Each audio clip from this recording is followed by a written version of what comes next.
is back, asking the questions we all want the answers to. Did you really hate me that much? Did you pay him the money back? Has he become less of a snob? Get ready for a night of big surprises as Chef Ramsay finds out what happened to the restaurants he tried to save. First, we return to Lido's in Manhattan Beach, California. You come out, make us look like shit in front of like friends and customers. Where a young, immature owner spent more time running to the bathroom than running her restaurant. Breaks me down like no one else has before. And we'll check in on Anna Vincenzo's in Boca Raton, Florida. Can I get some fucking service back here? Run by a hot-tempered owner who is completely resistant to change. Oh, you're gonna hit your fucking ass, kid. Finally, we'll get updated on the Bistro in Lighthouse Point, Florida. Sounds go fuck himself. And did the owner not only lash out at his customers, Are you looking for naked women dancing on the table? he went after Chef Ramsay as well. You don't intimidate me. What? Tonight, you will see it all. I can't keep doing it. I'm done. Whose restaurants are cooking and who turned their kitchen back into a nightmare. Can I hit him now?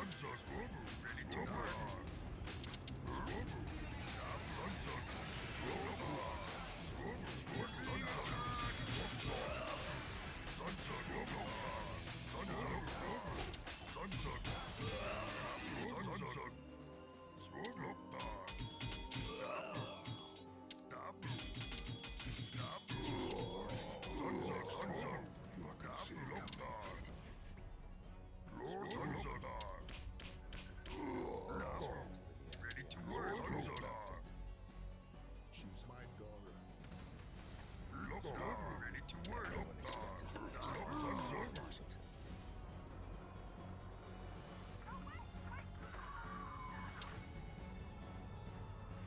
What kind of problem will this cause? Ready to work.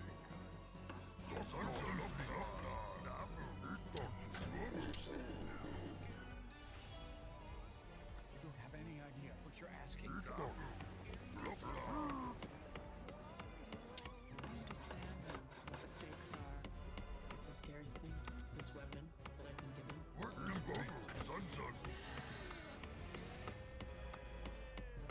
Things are about to get serious.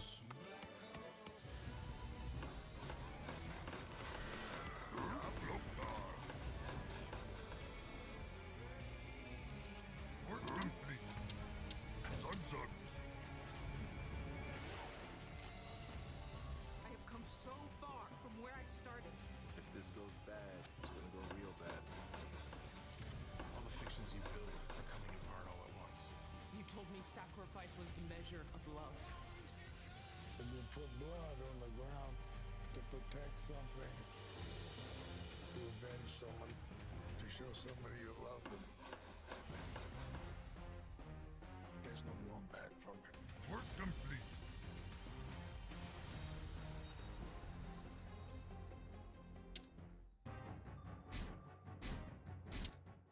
Our spies report that a band of human soldiers have captured a war party led by Troll Commander Zuljin and have taken them to a secret prison near the township of Hillsbrad. Seeing an opportunity to place these captives in debt to the Horde, Doomhammer sends you to ransom Zuljin and his trolls and return them to their own encampment nearby. Just The half War an hour Chief outside believes LA. that this raid Beautiful upon the beaches, unsuspecting beautiful prison people, but will one of those strike local terror restaurants, into the Lido, hearts of those was an who ugly would mess. dare resist the Horde. Biggest problem? Lisa. An owner completely clueless on how to run a business. I don't want to hear complaints. I don't want to hear shit. I just want to hang out. She had a couple of diplomats. Big deal. The problem was that Lisa treated Lido less like a business, more like a surrounding party. Daniel is bar manager and someone that I have been kind of dating in the last 6 months. What do you want me to Hello. How are you? I'm Lisa Hennett. Lisa, nice to see you. How old are you? 28. 28, so you got it when you were 23. What's that, graduation present? So have a good way to eat. Okay. Thank you. That's just gross. This was definitely going to be a big challenge. I'll bypass all the chef made a pair of brothers, Toro and Lewis. That night's dinner service, I realised Lisa wasn't able to do any standing in the kitchen whatsoever. When was the last time you went to this fridge? Never really examined it. How long ago do you think that was sliced? I don't know. Roughly. Couple days. Couple of days. That is scary. The old food was disgusting, but what I found next was an absolute disgrace. Stop! You! In Everybody, preparation for stop! a final strike on Hillsbrad, come the here. war When chief was the last directs time you this to place begin was cleaned? construction of They should be facilities cleaning for every the day. Orcish But look, Armada near the everywhere. South Shore Disgusting. region. Look at Zul'jin it. and This his is above trolls, eager food. to take revenge upon I mean, the humans come who on. imprisoned Luis, them, I am have not agreed serving to food aid like the this. Horde by Okay. supplying axe throwers That is and disgusting. destroyers to assist in I don't defending think it your really South has Shore affected or operation. gone A into shipyard like- must be constructed in order to build our wave Lisa just riders, wasn't getting and you it. will need So I had no much option of the but to do black something liquid really known as drastic. oil to build All your these tables fleet. here, can I borrow Our for 2 assault seconds, on please? Hillsbrad Follow me. cannot begin until I your just stopped task serving is food in here completed. because of the shit and the dust. I'm not interested in being served dinner with that filth. That's your customer. You need me to tell you that? Laugh. I'm not laughing. I think you're a jerk. Excuse me. Lisa. You come out, make us look like shit in front of like hundreds of customers. Lisa, you're totally oblivious to what's happening in your business. You may have bought the rest of the 23, my darling, but you're not fucking running it. Go on, Lisa.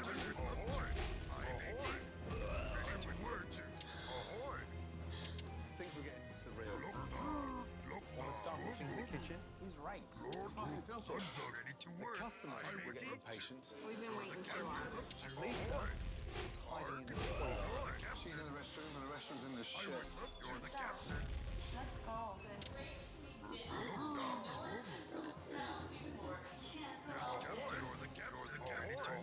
That's clean, yeah? Yeah, it's clean as I've ever seen it. Okay, we start firing up again. Everybody was pitching in to save the dinner service. Lisa disappeared to the loo. In fact, she stayed in there all freaking night until that last customer left. How embarrassing is that? Is that the kind of trick that they teach you in an honors degree? To disappear in a toilet? That's not the way to face problems. What was I supposed to do? Like, if you want me to go back and dust, like, I don't get what you're trying to say. No one's ever told you the truth, but more importantly, I think you're in denial. Why am I here? Because we need help, and I'm missing a key ingredient, honestly. For 30 years, my company has been part of making Michigan roads better. But now we're facing challenges like never before. Our workload is down, sales are down. Meanwhile, everything else is more expensive.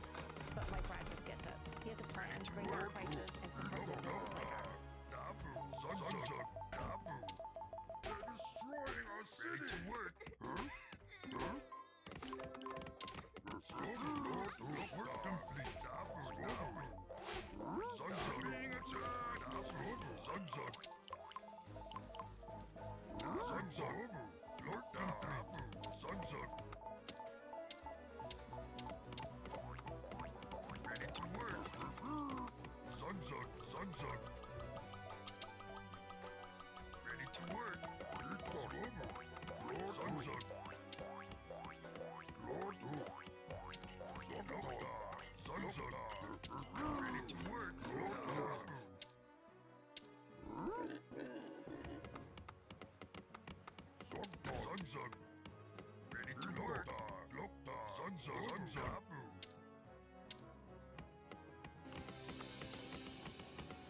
Up until that point, Lisa hadn't given me one reason for me to believe in her.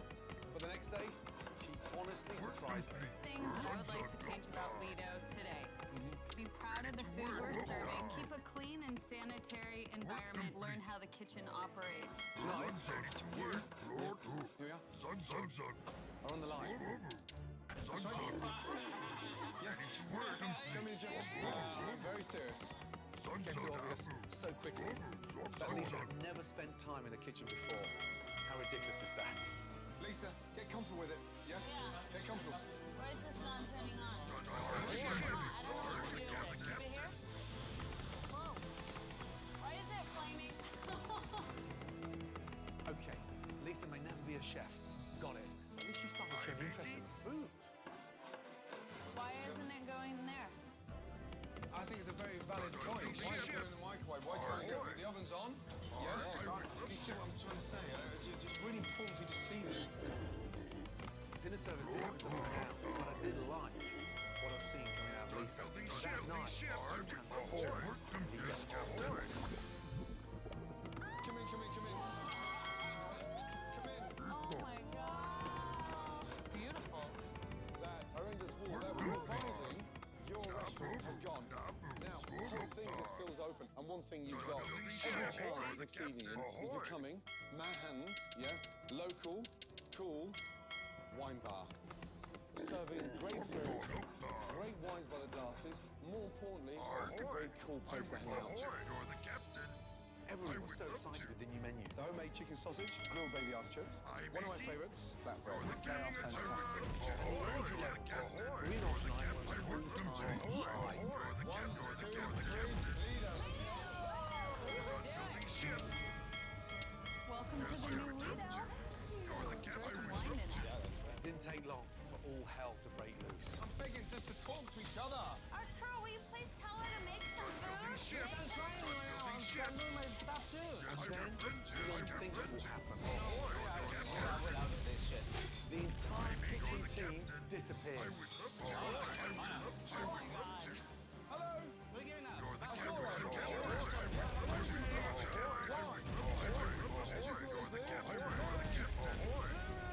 Never seen that ever before in my entire career. First thing we did, called Scott. Best chef I know. But without the staff, we were toast. Hey, Louis! I begged them to come back for Lisa. This is music to my ears. Moments later, Scott arrived. Scott's here. Let's get this back together, yes? Listen up, everybody. I need a prosciutto pizza in the oven and I need a lamb sandwich up top right now. 106. Thank you. Excellent. It wasn't perfect, but we did manage to save the night. More importantly, I now believed Lisa. Seriously, grown up this way, what I expected to do, I seriously believe in you.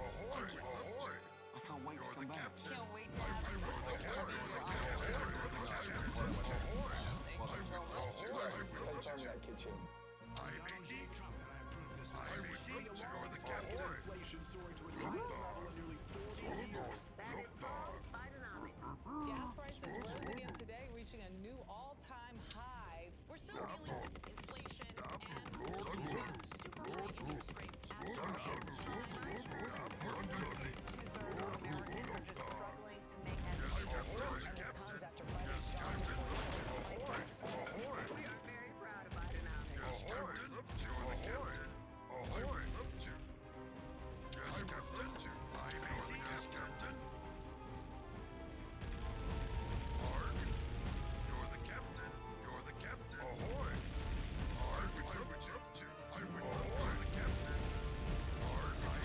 I'm back at Lido in Manhattan Beach. Now, last time I was here, the owner spent more time in the bathroom than she did in the kitchen.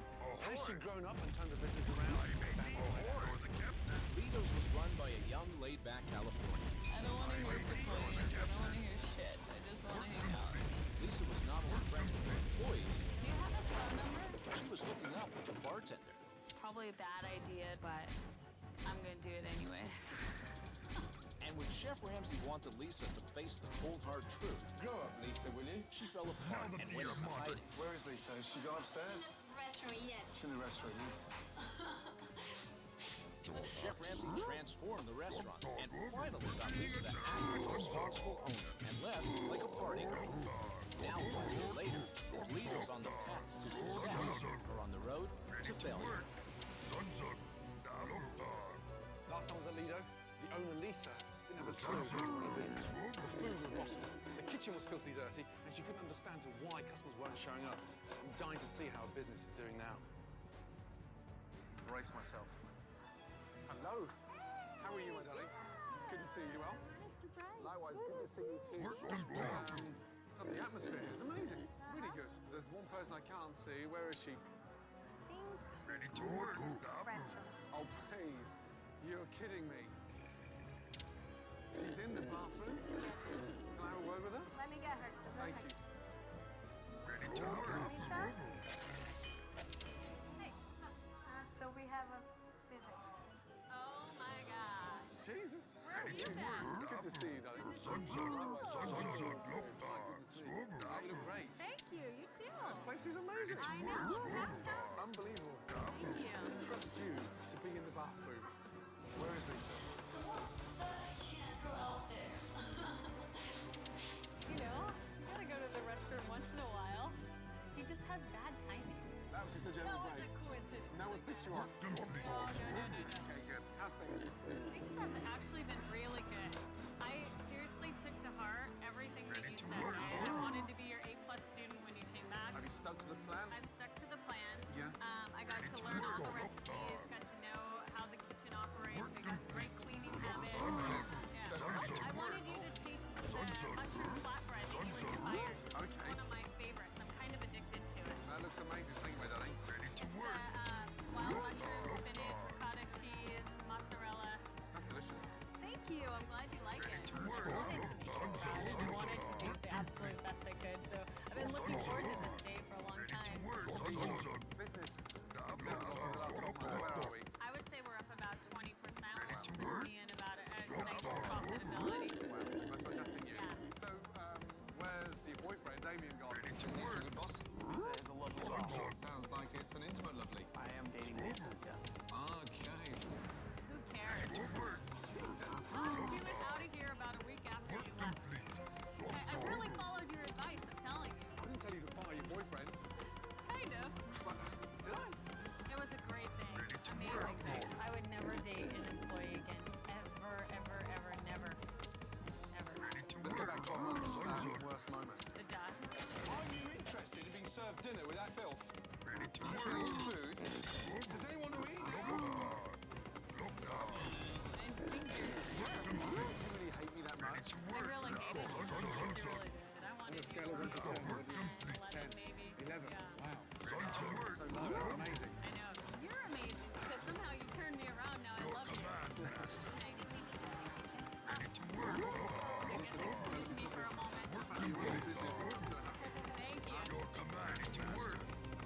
I've taken definitely more of a leadership role, especially in the kitchen. I feel much more comfortable walking back and talking to Louise and making sure it's done right.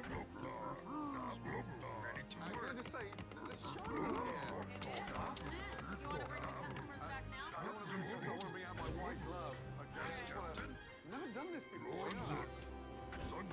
Last time he got pissy with me. This is above food. Oh, come on. I don't think it really has affected or gone in the fish. Like, How do you know? all right, well, we did good. Yay! Absolutely spotless. Well done. Since he's been gone, we've a lot of customers come in and ask him for it. So I gladly take them back and show him how clean we keep everything. I have one other thing that I have to kind of show off to you. Since you inspired my wine bar, I came out with my own Lido brand wine. You're kidding me. No, We should be drinking lunchtime. However, so what is this? special occasion. This is the Lido That's lovely. Cheers, honey. Yeah. That's lovely. One more thing, I have a favor to ask of you. You're full of it today. I'm full of it today. Can you help me got me a make present? a dish? You want me to cook for you? Please? You've become demanding. I think he thought I might have been a little bit bossy or I asked a little bit too much, but you know, he wanted me to take the reins. To get that chef's jacket you got me last time. Tonight, you are on the line. That's right. You'll smile in your old age. Right, let's do some red-seared duck. And then cherry mostarda sauce with chanterelles and some grey shallots. Will you grab Louise for me? How are you, Mr. Happy Man? Good to see you. Welcome back. So, duck cooking, skin fried Your command, Now, the duck, just Are the captain slice it on nice and the thick, ship? so the goodness stays on. Now, sauce, scatter the cherries around. Your You can't taste it. I'm tired of being a vegetarian, but it did smell delicious. Who's the chief taster? Bruna! Bruna, right. Bruna came and tried the food. by her face expression that it was fabulous. Amazing. Thank you.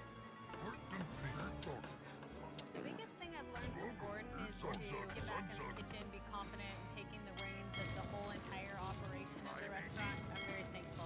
Darling, keep up the good work. Thank you. I want Yes? to give you a token here. You give me a present? Yes, our single vineyard Pinot. Oh, wonderful. The experience overall was priceless. We did it in a heartbeat. Take care.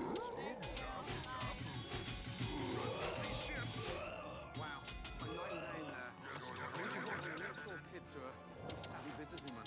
And if she can turn a business around and increase sales by 20% in the midst of a recession, trust me, sky's the limit.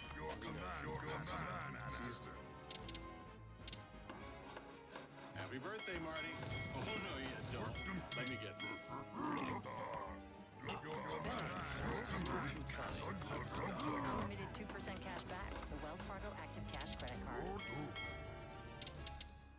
Boca Raton, Florida. To most people, a wealthy beach town just 1 hour north of Miami.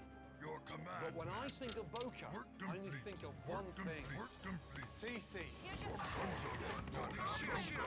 shutting the place down. She was a real piece of work. And in between her temper tantrums Okay, forget it. Let's go to the fucking table. and her crying fits, There's like nobody fucking coming in. And 5 tables we have and everything's fucked up. she was driving her restaurant, Anna Vincenzo, straight into bankruptcy. I tell you, I'm afraid when I was in the house. Like the weight on my shoulders that, weighs 1,000 pounds. Cece's dad, Angelo, he lent his daughter $300,000 to get her started. And he's working for her. I stay up at night just thinking, what am I going to give her this money? I know. And her husband, Michael, the head server, he was too scared to say a word to her. Here's your salmon to be like salad. That is until I arrived and tasted her bloody cooking. That has to be Florida's worst dish ever. If he complains about this, I'm really gonna fucking kick him. This one looks like a dog's dinner. So he is a bigger asshole than I thought. Just taste that for him, would you? At least like soggy. Yes. Fuck him. Fuck him? Chef Ramsay, the person of my breakfast next year. After my disgusting lunch, I headed into the kitchen to confront Cece. You can taste the snapper. I hate some off your plate. Where's Michael? What difference does it make what fucking Michael is? He's got nothing to do with it. tasted it. And what did he say? He said it was mush. Are you fucking kidding me? Where is he? You said the fucking fish was mush? No, it was tender the way everybody else enjoyed it. Are you honestly trying to tell me that you're now saying that it's perfectly cooked? What a joke. Bunch of yes men telling Madam exactly what she wants to hear. Come on. So you want me to be your fucking Why are puppet? you shouting? Because you're Why? pissing me the fuck off. Shut the fuck up and talk properly. Oh, you're gonna eat your fucking ass. There you go. I'm not too sure which is worse, the food or the attitude. Can I hit him now? Can you say I'm stable? A lot of people said you were a jerk. I think I believe it. That night, I thought I was going to observe dinner service. Instead, I got a front row seat to witness a complete emotional breakdown. Can I get some fucking servers back here? They just say it's no flavor, but they're willing to let you try to put some flavor in it, like garlic. I just don't want to put nothing in it.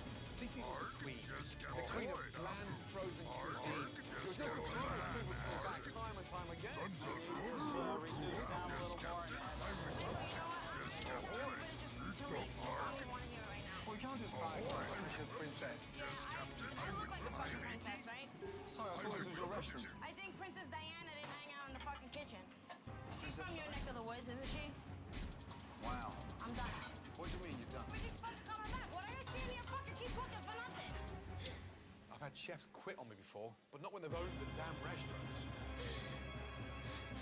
Are you gonna be alright? Or are you gonna punch down?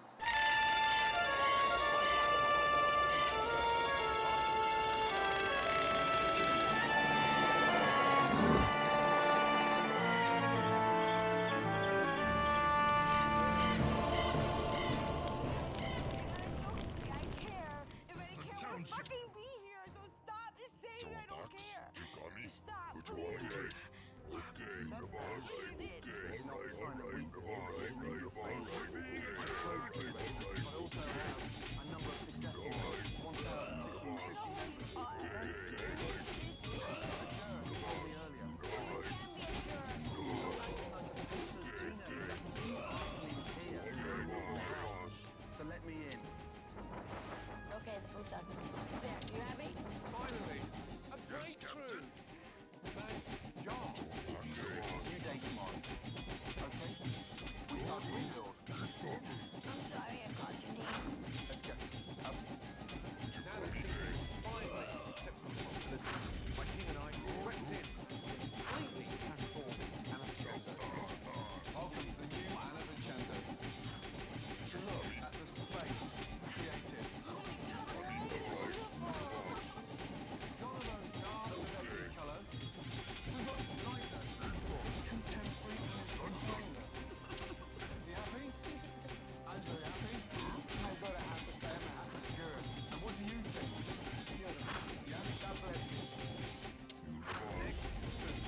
Baked clams.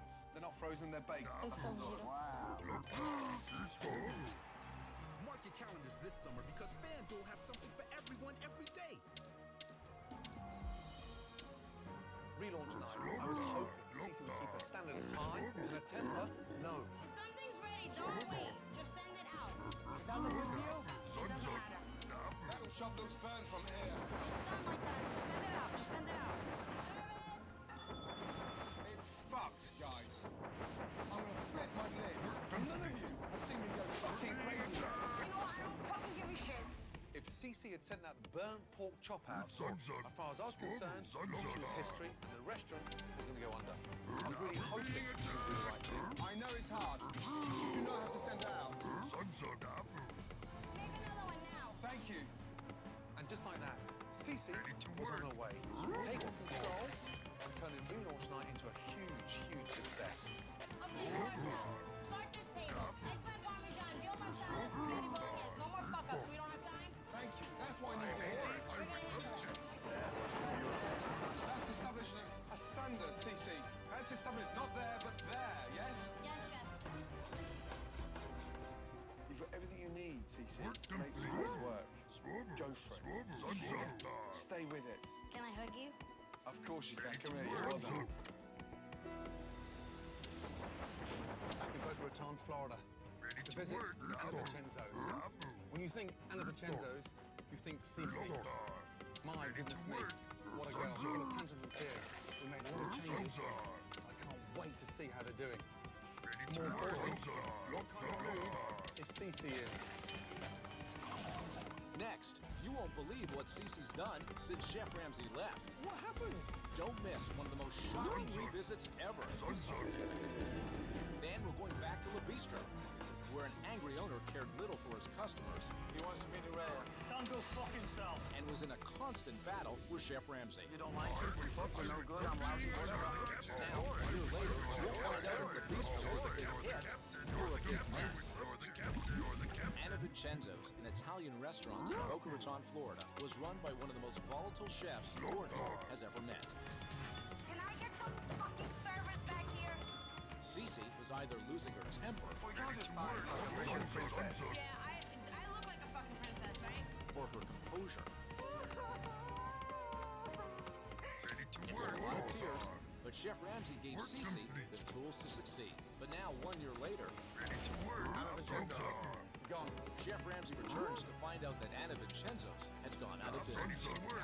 Looking for some answers, Chef Ramsay turns to the one person who would give him the honest truth. Former server, Ashton. Good to see you. Now, what happened first off? Did she slip back to her old ways? Like right when you left, No. she's like, well, the prices are way too cheap, so she made the prices. But then she also lowered the portion size. Oh my So God. it's like she's doubling price and making everything half the size. I mean, that's stupid. Determined to get Cece's side of the story, Chef Ramsay paid a visit to her home.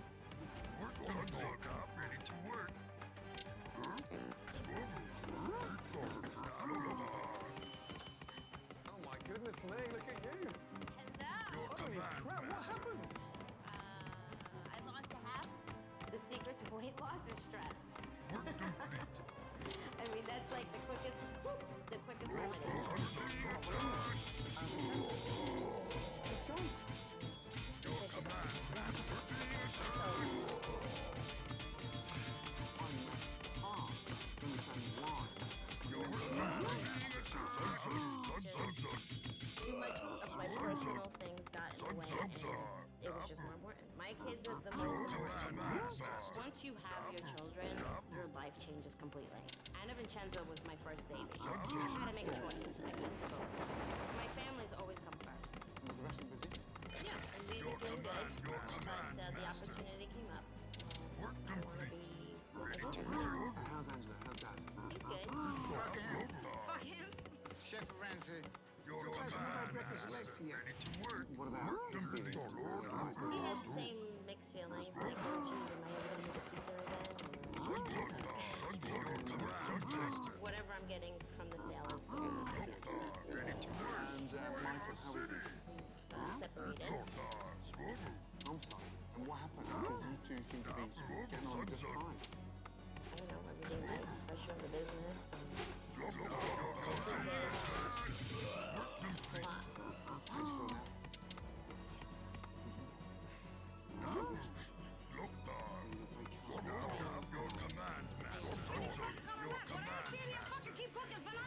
I was under a lot of stress. Okay, so you're at home with the children on a daily basis. Do you have a job? You know, you could give me a job. I can work in your kitchens. I could give you a job. I'd be great to work for you. We can't just fight like a precious princess. Yeah, I look like a fucking princess, right? Yeah, but I'm not fucking that crazy. I was like, oh my god, okay, no wait. Stay calm. Go back 12 months. The worst moments. I think the worst moment. I care. If I didn't care, what fucking failure. Stop just saying I don't care. Just stop, please. I'm happy you've made that decision to commit to the family. Listen, you know more than anyone what's right for you. And you follow your instincts. I was just sad that I returned. And Vincenzo's wasn't run by Cece. But I'm happy to see you're in a good state. I think Gordon and I are very similar in the sense that on the outside, it's a tough shell, and then on the inside, it's, you know, soft. Take care of yourself. Not of a guy. That bad. Look at that. The alarming spike in inflation soared to its highest level in nearly 40 years. That is called Bidenomics. Gas prices rose again today, reaching a new all-time high. We're still dealing with inflation, and we've got soaring interest rates at the same time. Bidenomics is working. 2/3 of Americans are just struggling to make ends meet. And this comes after Friday's jobs report showing a spike in unemployment. And we are very proud of Bidenomics.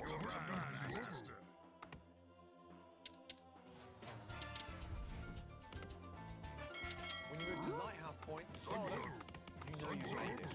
Minutes from Boca Raton. This little town is filled with mansions and millionaires. But the locals dared step into the bistro were treated like crap. He wants to be the mayor. Time to fuck himself. Andy, the owner, is so bloody arrogant. His motto was, the customer's always wrong. Steak is grizzly.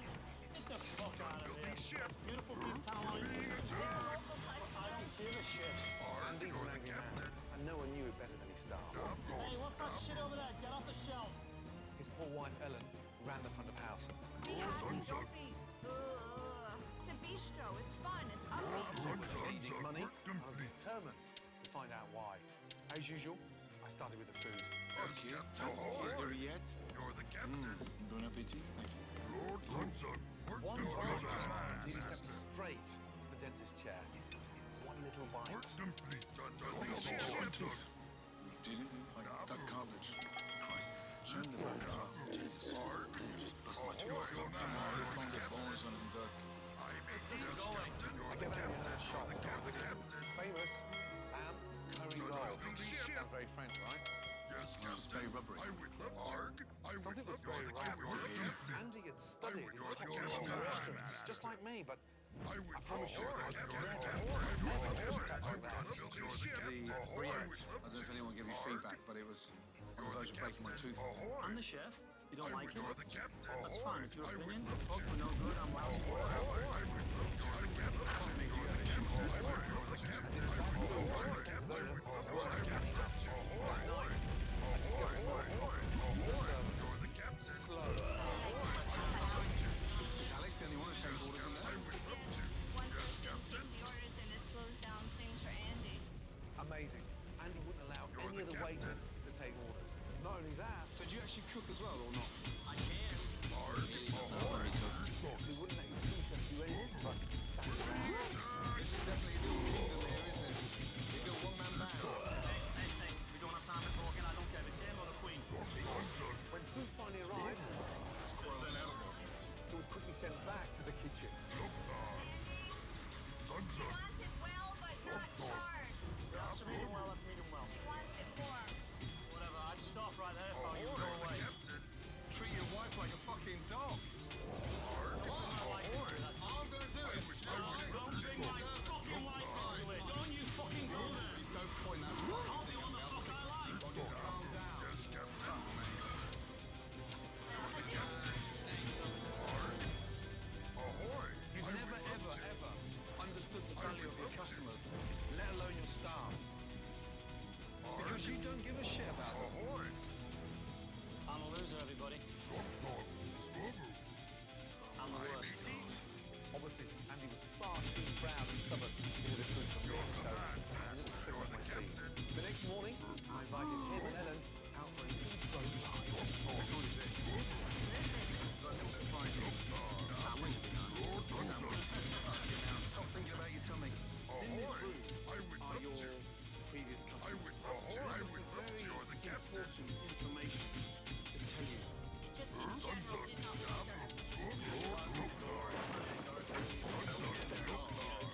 Relax, relax. Anyone seeing naked dancers on the table? Come on, Andy. These are customers.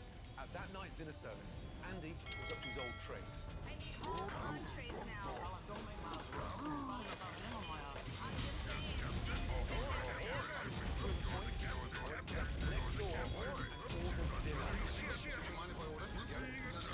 Say tuna. Like 10 minutes. Sure enough, 10 minutes later, I was enjoying a great meal. Nah, it's absolutely delicious. While impatient customers sat inside, I pulled Ellen outside for a wake-up call. They are full. I'm just trying to show you what's happening on your doorstep.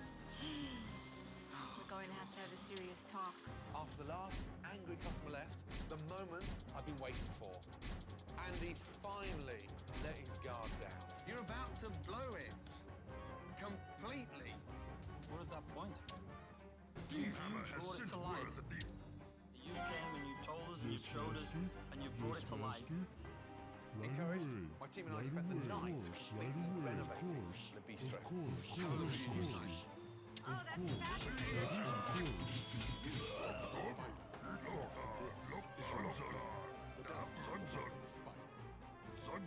Modern, legible. Is that nice? I love it. Ready to go inside? Have a look. This is great. Gone are the booze. Take a seat. I also reworked Andy's menu. The gazpacho. Perfect for hot sauce. Oysters, steamed mussels. I would order that. Perfect. For relaunch night, I invited a bunch of local VIPs. Oh, I'm so anxious. I'm glad you're here. You know? The night was a great start. But soon enough, Andy reverted to bad old ways. Come here, 2 seconds, please. What the fuck is going on there? I couldn't believe it. Andy was about to send out undercooked food and completely ruin his relaunch night. I couldn't have pulled him outside and give him a big gut check. Where's the standard? You're right. I admit that. You coming in, big eye opener. I was so pleased.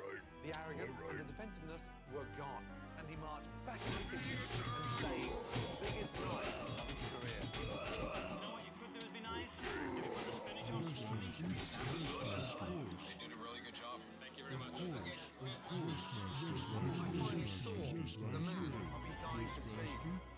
You cook brilliantly well. Without you, it wasn't possible. We appreciate it.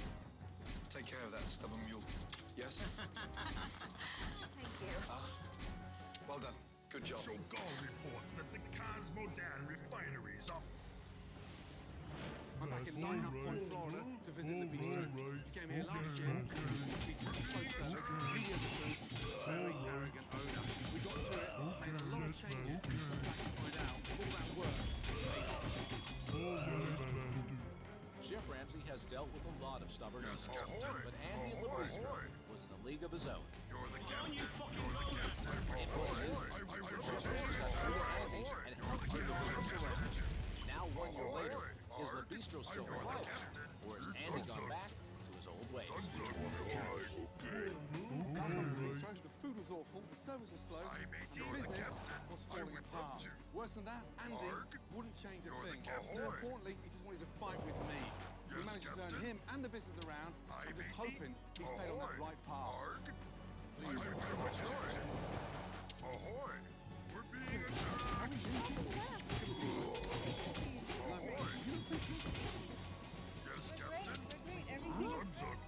In general business, Great. 10% up, 5% up, Maybe 20. 20% up. That's great news. The question I'm going to ask, is he still stubborn? Sounds fucking soft. Certain things won't change, but he's actually become a lot more lighthearted. I know that. Where is he? He's back there in the Is he? kitchen. Yes. Dare I? Jeez, here we go. Thank you. Hey, how you doing? Very well, how are you? I can see how clear this place is now. The big fridge gone. Can you communicate a lot easier now with the waiters? You can see now. The big question for me, have you started to delegate? Yes, You're changing. You didn't like the customers last time round. Steak is grizzly. Fuck out of here. That's beautiful beef you know, I think you just get used to people, I think, more. Yeah, of course. I think the biggest thing I got after being here was change is good. And we did a lot of changes. So we did a lot of good. Okay, I'm hungry. What's on the menu? Surprise. Yeah? Good. By the way. He looks relaxed in here. Oh, yeah, he is. I'm almost a changed man. He's different. He's different. He's more comfortable with what he's doing. He's being here at the bistro. So has he become less of a snob and more of a local? Yes, he has. I believe that Gordon helped Andy out of the mindset that he's working in a 3-star Michelin restaurant in Paris or London. Thank you. That looks amazing. Thank you, Andy. I've heard you turn into a bit of a sort of light-hearted, talented, serious comedian stroke chef now. Please take a seat. Yes, Captain. Well, I felt confident that Gordon would love the food. There must have been a little tension for Andy based upon what happened the last time. We're being attacked. I would love to. Delicious. Really good. So tender. It made me feel good to see the reaction on his face because he genuinely seemed to like the food. So leopard can change his spots. For you, the worst moment. The boat. The boat. Is that her? You know, you walk through the door, it's kind of dark, there's no one in there at all. It's a very uncomfortable, honestly. Are you looking for naked women dancing on the table? What are you looking for? Relax. What are you looking for? Relax. And I know you did that to make a strong point. Very valid point. Yeah. Good. On that note, I have a little surprise for you both. Stay there. Excuse me 2 seconds. Thank you. Oh my gosh. That's really good. I'm so sorry for interrupting. First of all, really nice to see you. It means a lot for me to be back here to see Ellen and Andy standing strong. And more importantly, this week marks their 10th year in business at Le Bistro. Amazing.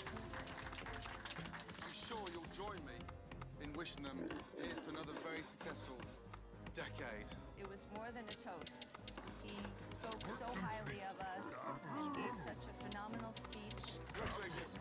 Well done. Congratulations. Very much. We would love Gordon and Andy to be here in the next 10 years and see this restaurant bustling. You'd have to make a reservation though, we probably wouldn't be able to get in. Lunch is on the house today. Amazing. That was a joke. Thanks, Gordon. As always, thank you very much. Yeah. Having Gordon Ramsay here at Le Bistro gave Andy and I a lot of hope. So good to see you. Likewise. I frankly don't know what would have happened if he didn't come last year. I don't know if we would have still been open. See you. Good luck. It's the next decade. Thank you. Take care. Unbelievable. Andy's a completely changed man. And then it looks so happy. But more importantly, the food is stunning. Le Bistro is finally on its way to become a huge success. Who knows? One day he may be a Michelin star.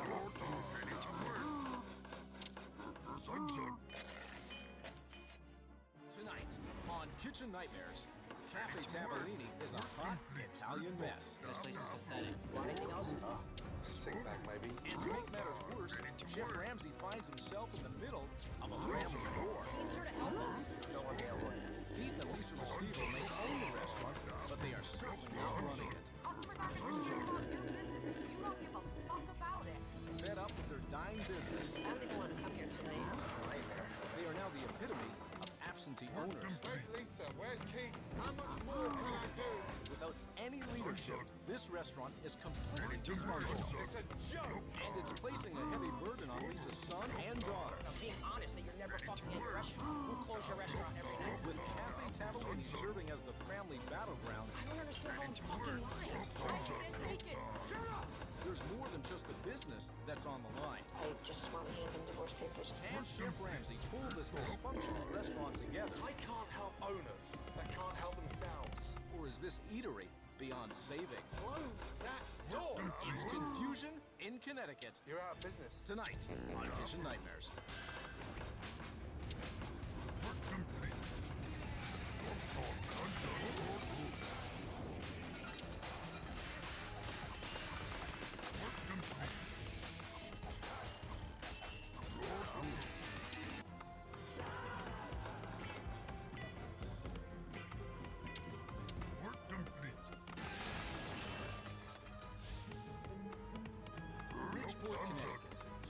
industrial city on the Connecticut coast, only an hour north of Manhattan. Nestled in a quaint neighborhood called Black Rock is Cafe Tavellini. Owners Keith and Lisa Estivo bought a successful Italian restaurant on a whim, having never worked in the business before. Lisa and I were driving past this building and there was a for rent sign on it. I didn't know the restaurant business. I'm a hairdresser by trade, and Keith owned liquor stores. We had no clue. Nice to see you. Nice to see you. How are you, honey? When the place opened up, it was mobbed. Doing great numbers, everybody was happy. Is your shit cooked all right? Sure, but We were the newest restaurant around, and we were definitely riding the wave of success. Now, you walk in here on a Saturday night, you think that it's like a fucking restaurant. Fucking things are whirling about. I don't even want to come here tonight. Our business started to turn negative. We started to turn negative with it also. This place is really driving me crazy. My mother and Keith don't care. The two of them hate me. Michael, hate to bother you. Do you have my car keys by chance? I tried to oversee the operation of the restaurant. I don't really know what Keith does here. I really don't. Don't tell me he's clean.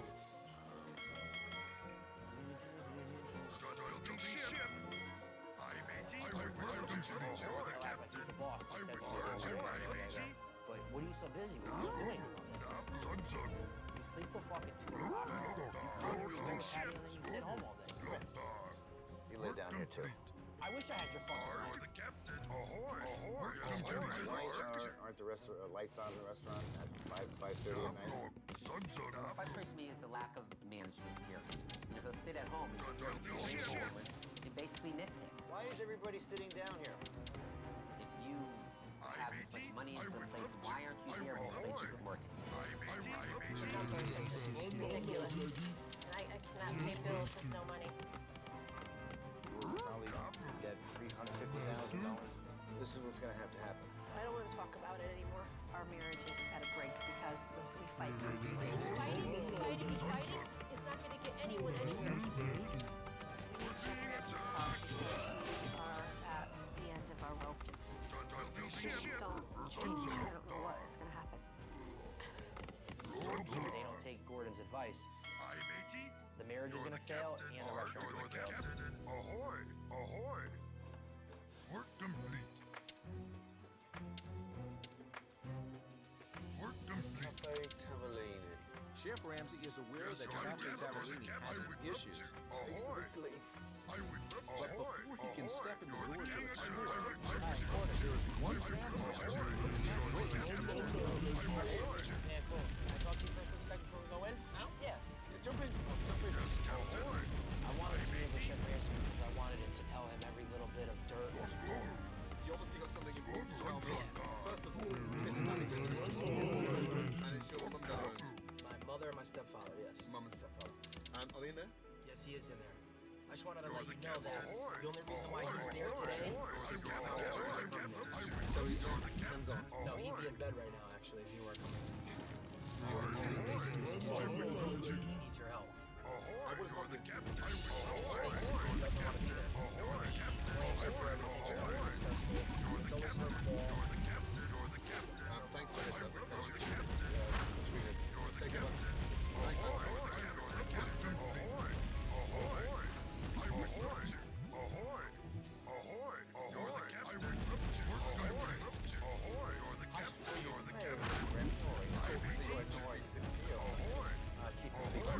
Manager, owner, yes. Along with my wife, Lisa. Lisa, good to see you. So, husband and wife team. Yes. Any of the members of the family working in the restaurant? Yes, they do. My son Dan. Okay. My daughter Jolie. So, restaurant's open how many days a week? 7 days. And you're here Well, I'm here almost every day. I don't shoot it during the day. I'm here all night. Hello. And this is? This is Dan. Nice to meet you. Okay, you do. Yeah, work here, waiter here. Okay, brilliant. How many times a week are you here? 4 to 5. So, you're here 6 days a week, you're here nights only, and you're here 4 days a week. 4-0. Lisa, Keith, you're going to have to help me out here. Hold on a minute. You're not here, I'm here. We're here. I'm still a bit confused. First of all, it's 6 days a week. Now it's no days a week. I'm just... But I'm telling you the truth. You just have that much.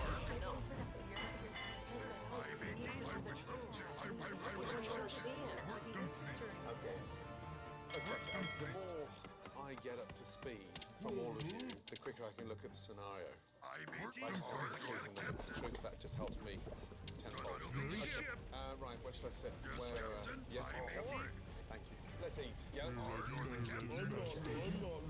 Throw me on the bus. Sit down and the bullshit starts.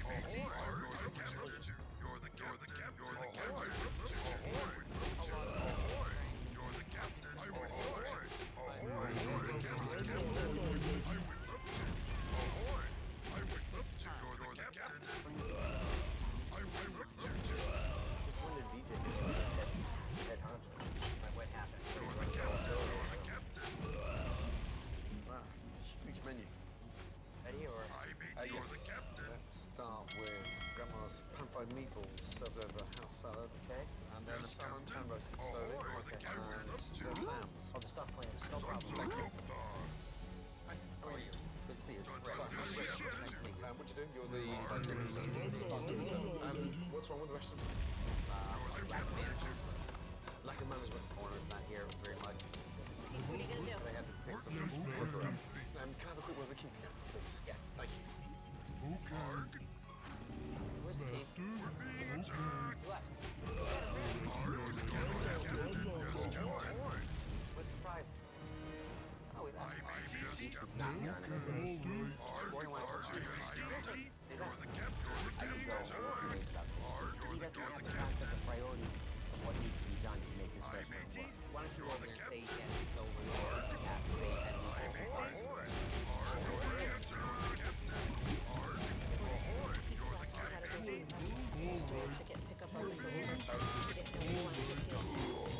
He's fed up with everything. When he comes in and he sees one thing wrong, he gets all twisted and he jumps in the car and leaves. Thank you, Lisa.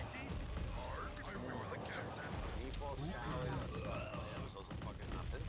Fast as you can, Michael. I know where you like this. Well, I was a server at Cafeteria. Recently moved into the kitchen, Make sure you get cheese on there, please. which was lagging quite a bit. Meatball salad. Meatball salad. Fresh ground pepper? No, I'm fine, thank you. Grandma's meatballs. Look at that.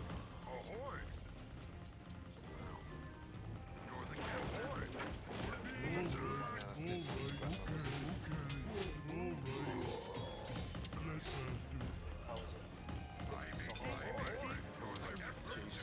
Crap underneath there. Dreadful. What did he say about meatballs? He said that it was dreadful and it was swimming in sauce. Ugh, that was hairy. What's happening? He said that meatballs fucking horrible. Humble.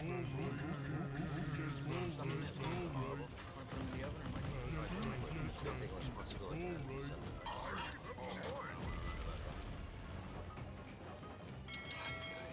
Stuffed clams are one of these big ways. Stuffed pear. Salad. Stuffed clams. Thank you. It's like some dumb shack in my shell. Where's the cat? Where's the stuffed clams? Where's the clams? It's gotta be mixed in there, no? It's much, but where are the clams? See it either. Taste that, please. I was like a little scared to eat off his plate because I thought he was gonna stab me with the fork and I told him it was good. I just taste breadcrumbs. Does that mean microwave? It tastes like a stick in the arse end of a turkey. I'll take it out of your way. He said that there's no clams in this. He said that this tastes like stuffing out of a turkey. Stuffed clams are He hates our food, but this definitely one of stuffed clams tastes like it should be from like the ass of a turkey or something. Don't you dare blame me for anything like that, okay? Can I have that salmon too? Certainly not in the kitchens. Maybe a taste of the Italian sewers. Okay, here we go. I always get nervous when the chefs start decorating the plates with parsley. Ahoy, you're the captain. Undercooked salmon that's stone cold in the middle. Yeesh. Ahoy. Mush. Aye, matey. I would love Should we do some taste of the lunch? Seppi. Glue. When was that made? I think he made that yesterday. Yesterday. Yeah. $21. So that's a taste of Italian leftovers for $21. Want anything else? Sick bag, baby. Thank you. Holy fuck.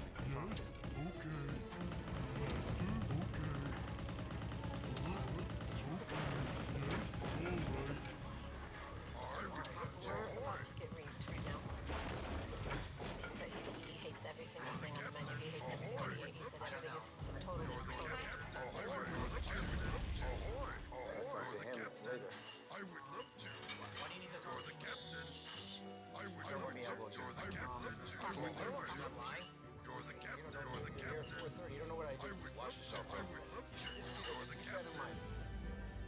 Basically just making yourself look like a jackass when you lie about him. So why don't you just come clean? He's obviously here to help you. So let Gordon help you. You have no clue what I do, except when I get here. You're right. Before you found out he was coming here, you closed your restaurant every night. Ma, stop. Don't say shush. Stop saying what? What's going on back there? He's here to help us. Jesus. Somebody call the police? What? Why am I lying? I don't understand how I'm lying.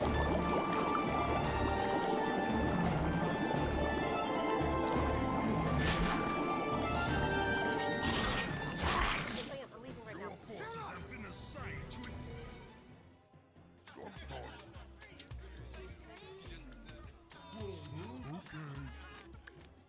MS-13 gangbanger here illegally, robbed them pregnant woman, then released, then executed a San Francisco arrested, released, then killed this woman with a convicted, then violently fractured a woman. One of them, liberal DA Kamala Harris. The victim's blood is on her hands. I'm Donald J. Trump, and I approve this message. During Chef Ramsay's dismal first meal at Cafe Tavellini, Looks like some dog shat in my shelf. the tension between Keith and Stepson Van Before you found out he was coming here, you closed your restaurant every night. Stop it. has erupted into a battle, Keith, I'm leaving. Not gonna happen. and wife and mother Lisa is caught in the crossfire. I'm leaving right now. I'm gonna walk out and I'm gonna leave. No, you're not leaving. Don't say another word. Then you don't say another word then. What's going on? He gets mad because I'm trying to tell him the truth, and he's making me try to look like an idiot in front of you. Can't handle it. That's the problem. No, now. Yes, sir. What's going on? Oh no, I just feel a lot of conversation. Why are you lying? He's here to help us. Not here because the owners run everything perfectly. And this is why he's here, and this is what needs to change. And I can't take it. Hey, don't get upset. What's the matter? It's just the same stuff that just comes out. Good luck. This business has affected my marriage. Totally has affected my family. Totally, like, beside myself. You okay? I'm sorry about that. Don't apologise to me. No, I already apologize. That's your lady. And I thought, up until now, the food was the biggest problem. Let me tell you, the menu was a fucking disgrace. Hideous. But I definitely apologize. Okay, I need a break. I'll be back later. Guys, he's either gonna stay here and even deal with us. He's just grow up crazy. With a restaurant and a marriage clearly on the line, Lisa, let's have a quick catch up. Yeah, just you and I, yeah. Chef Ramsay knows he needs to dive in quickly and gather as much information about the financials of Cafe Tavellini. Help me to get up to speed with where we are in business. The numbers are disgusting. We had a night a couple of weeks ago. 40 hours. $40. Wow. Our house was foreclosed on. This is the business. Yep. So we've just been declining, just failing. We can't even take a salary. Keith walks around upstairs and he's so stressed out. He doesn't even have a dollar in his pocket. And as soon as he gets here, he'll see one thing that aggravates him, and that's when it starts. And this is because the cash is drying up. How do you get through the day? I mean, Christ almighty. I know, I'm so depressed. Some days I just want to hand him divorce papers because I Take it. If the restaurant closes, I can't see our marriage continuing. You know, it just makes it so difficult. I mean, I hope you can help us, but is it too overwhelming? Let me have a look more. I need to see everything in action tonight. After a day filled with arguments, tears, and accusations, That you're never fucking at your restaurant. Chef Ramsay is back to observe a dinner service. But the kitchen's small. It's a box. You cook 70 odd items on the menu. This? Do you ever get stuck in a corner? No, I'm serious. I know. It's ridiculous. News of Chef Ramsay's appearance in Connecticut results in a full restaurant. Right this way, okay, guys? And while customers look to satisfy their appetite, Lobster ready. Sure. they aren't the only ones. Can you order me a dinner? No, I can't do that right now. I need a minute. When you get a minute, can you order me a, No, don't talk to me right now. That's not the way it works. I'm putting my orders in, making sure the customer's happy. Now she wants to eat. I can't eat now. Who wants to eat? Lisa just doesn't get it. While owner Lisa has to wait to place her order, I'm starving. customers in the dining room are quickly receiving their food. Maybe a little too quickly. And Chef Ramsay wants to know why.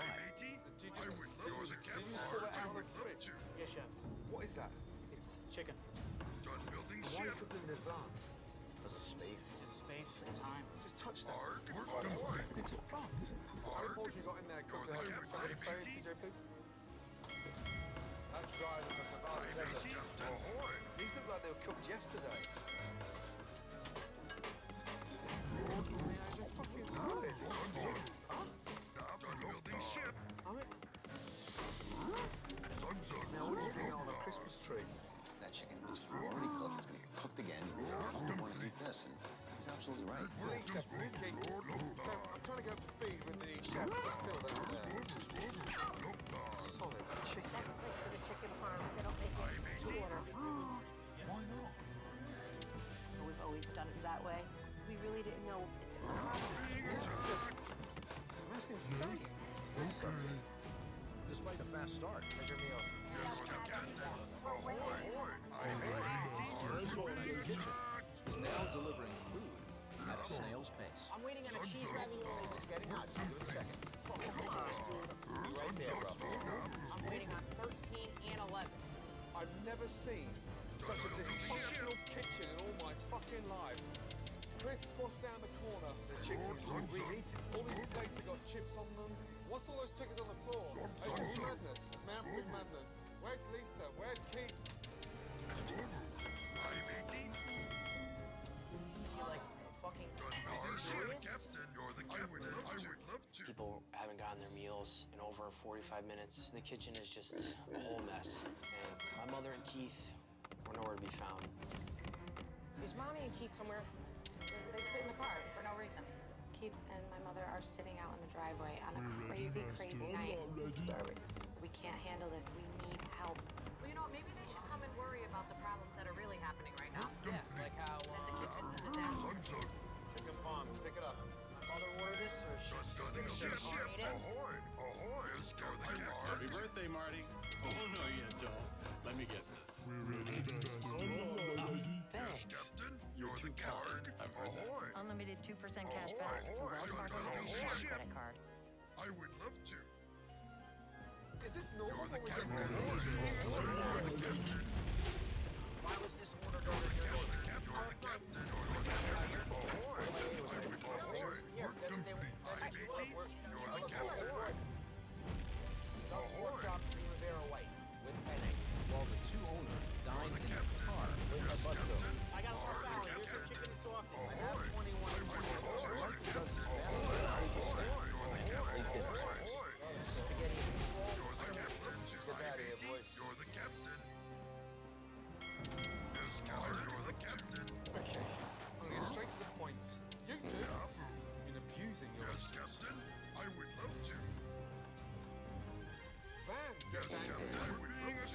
Derek gets frustrated. He gets upset. Uranus? I didn't see you get upset. I saw you walk outside with Conan. You were It's a joke!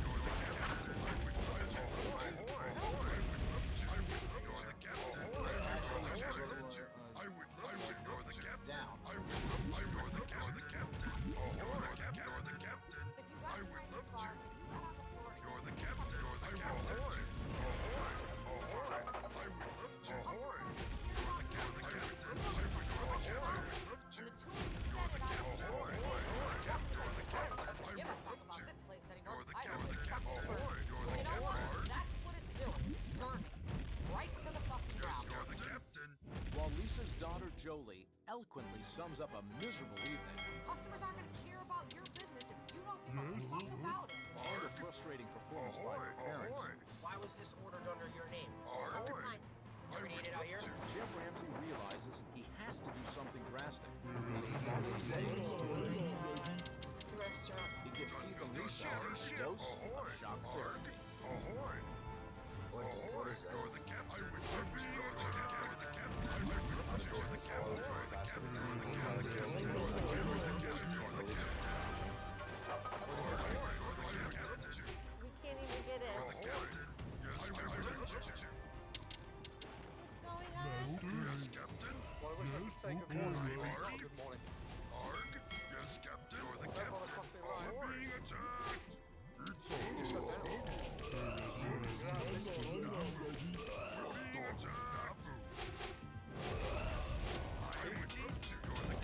Fucked up. I mean, I just need what I want. It's too much money invested in this place. This is not good. Dear Gordon, I want you to know that you have touched home with your perception of Keith and I. You're guilty of negligence and irresponsibility on our part. Keith and I have let our staff and customers down due to lack of participation in the restaurant. Keith and I were able to do so much before you spoke to us tonight. We were in denial. Denial of all of our faults. Not to give up co-workers. Keith and I are willing to make drastic changes in our lives to save our restaurant. Unfortunately, we need the guidance and to be able to turn this place around for the best. You have our full commitment. With the capture Keith of and the I, Elven that we will work Runestone, as hard as we can Gul'dan has been able to warp make the the power it changes. contains to mutate an entire legion I of wanna his thank you loyal from the and bottom of my ruthless heart for ogres coming into to Captain wielders of Cavallini and arcane opening up our magics. Along with this transformation, these ogre is exactly what I magi need have to been hear. granted deadly magics and a malicious I'm not cunning giving rivaling up. that of Gul'dan This himself. is a wake-up call. You are to employ the ogre magi You're not in the close today, creation and but this will defense be the of a result fortress if we at don't the mouth start of now, Tears and I Bay, mean now. cutting off the human supply lines into Quel'Thalas. Today we start the comeback. And I need both of you to be committed. I hear you loud and clear. Let's get inside. Owners Keith and Lisa have convinced Chef Ramsay that they are now committed to the restaurant. But Chef Ramsay is not the only one that needs convincing. Keith and Lisa, address your team. I just wanted to apologize to the staff for our negligence, giving up on something which I know is everybody's livelihood here. I love you guys for being here. You've been with us since day one. And if you really didn't care about us, you would never be here. Ready to work. And I really appreciate that you do it, getting to the Ahoy! I would love to. You're the captain. You're the captain. You're the captain. Ahoy! You guys really are a great staff, and you really have stuck by us. It's our fault because we just gave up because we just couldn't handle the pressure. I realized that I need to be more hands-on. It's going to be a personal goal of mine to, work at it. I think Keith and my mom are definitely sincere about what's going on. I think it's definitely an eye-opener for them. Everything here in the last 5 years has been negative, so it was definitely a breath of fresh air.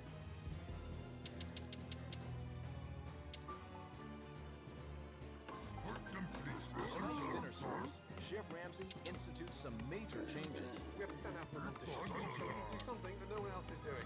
A family-style menu that features a Tuscan bean soup, porchetta with roasted vegetables, and olive oil cake. The menu family style has to show convenience for the kitchen, and the customers will help themselves. Service becomes more efficient, and the kitchen gets out of the weeds. It is a very small kitchen. Family-style dining should help that kitchen run more smoothly. And for the first time, Two owners are hands-on and working tonight. owners Keith and Lisa will have active roles in their restaurant. Lisa, you're going to roll your sleeves up tonight. You're serving. There you go. But I haven't been a server before. You're gonna be a server tonight. Keith, I want you physically on the floor. What are you good at doing? I could make up a cocktail and I could promote it. Good, I like that. I've never served before. I used to be a little bit scary. I didn't see that coming at all. Okay, let's go. We're opening in 8 minutes. Yeah, let's go. Coming up, Table 21, please. it's a dinner service from hell. Get a fucking grip. Keith and Lisa may be finally doing some work, Would you like another beer? but that doesn't mean this restaurant is truly united. Prize meal. Can Tabellini rebound and recover? Keith, get behind the line and get them together. Or is it simply a lost cause? Close that door. You respond to the trade rumors we keep hearing about? Not the trade. Not the trade. We're talking about moving. No thank you. You could use open door. It's like I was back with them. It's easy. I guess I'm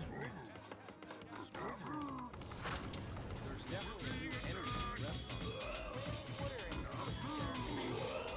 That means a party of two. And both owners are optimistic. What are you going to do? Pomegranate bellinis. Yeah, it sounds amazing. And so is Chef Ramsay. A pomegranate Bellini. I don't know what's in store for tonight, but I know that I'm definitely gonna hit up the fucking church down the road and pray when I go on the field. We're offering a family style tonight. So you guys make a decision, and I'll be back in a few. Pomegranate bellini would be our special dinner drink. We should get around to those. Keith has wanted an active role. I just don't think he actually knew that he was able to do that. This is your creation. This is delicious. Oh, good, thank you. 8 flash. 8 bellinis. Okay, good. Lisa, service. Yeah, that is good. Would you like another beer?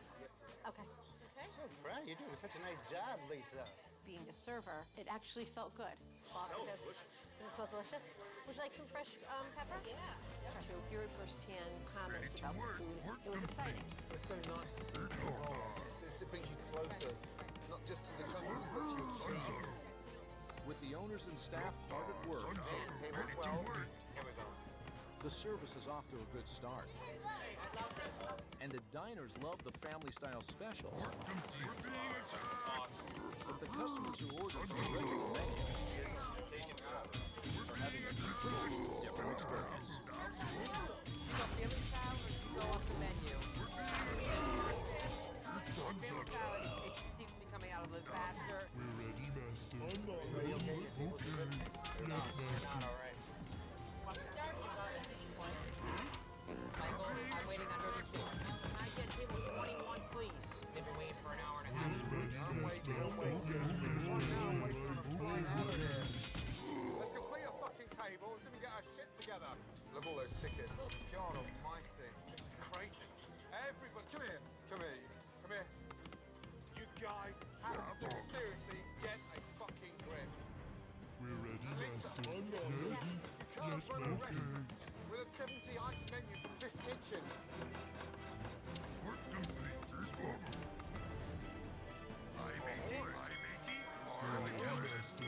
If I was the owner, I'd want to look after every single person that hasn't gotten their meal. Say, hey, can I get you guys a dessert? Can I get you guys a drink? I'm sorry.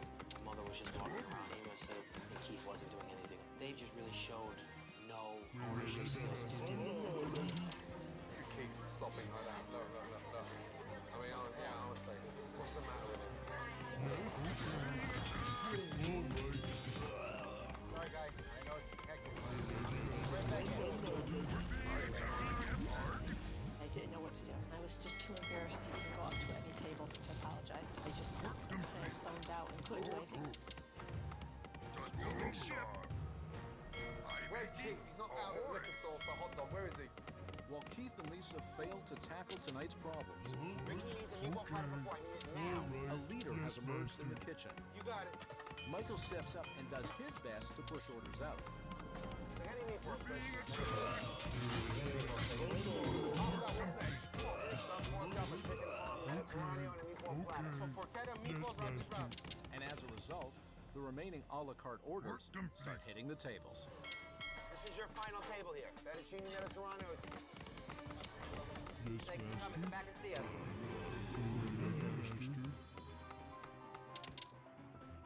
Okay. First, let me start with the positive. The family-style menu came out quicker and it satisfied the customers. Considering the size of the kitchen, it's clearly needs to start moving towards. But we've got a long way to go. Lisa, Keith.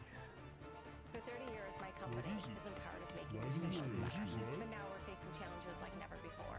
Our workload is down, our sales are down. Meanwhile, everything else is more expensive. But Mike Rogers gets it. He has a plan to bring down prices and support businesses like ours.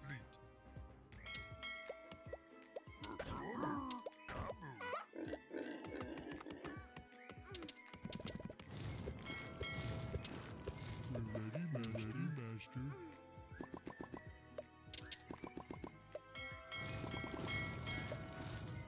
Work done, building ship complete. Order, Captain. Ready, master. Huh? Sunshine. What is this, master? Yes, master. Yes, master. Yes, master. Ready, building ship. Yes, Captain. Yes, right away. Yes, of course. Yes, master.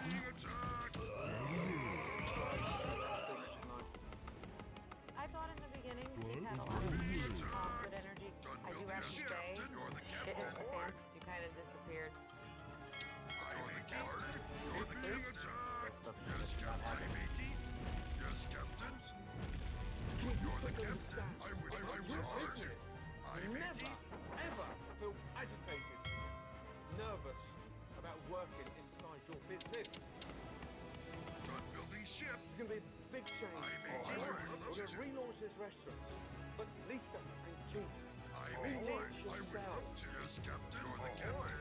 You're not going to do that. Fucking close that door. Ahoy! It may have been a rough dinner service, Double those tickets.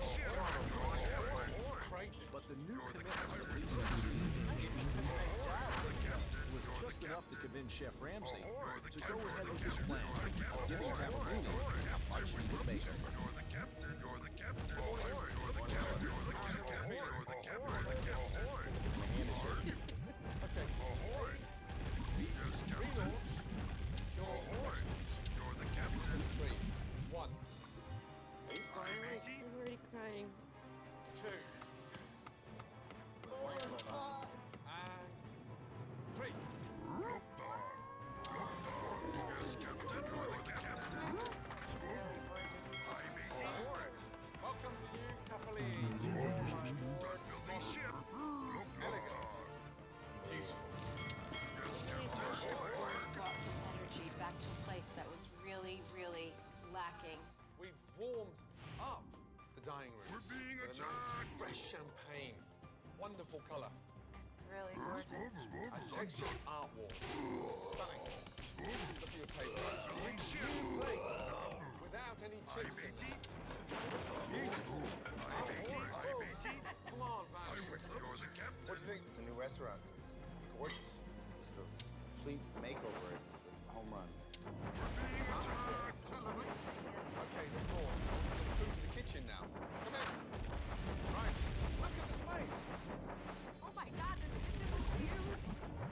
Come in. There's more space down here as well. Come in, Michael. Come in.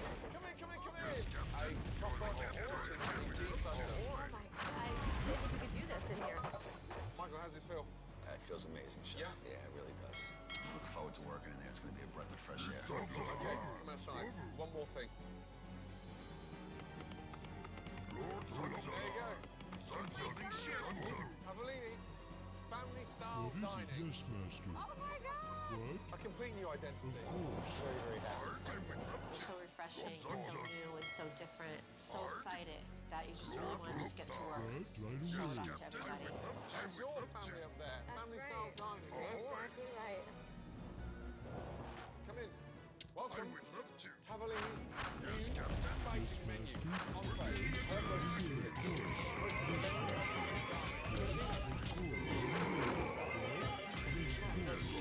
served with fennel and lemon, a real classic Italian, a stunning ossobuco, veal demi-glace, and a gremolata. So delicious. Everything is available, family style, and a la carte. I want to sit down and have dinner. Here's some forks. Start tasting.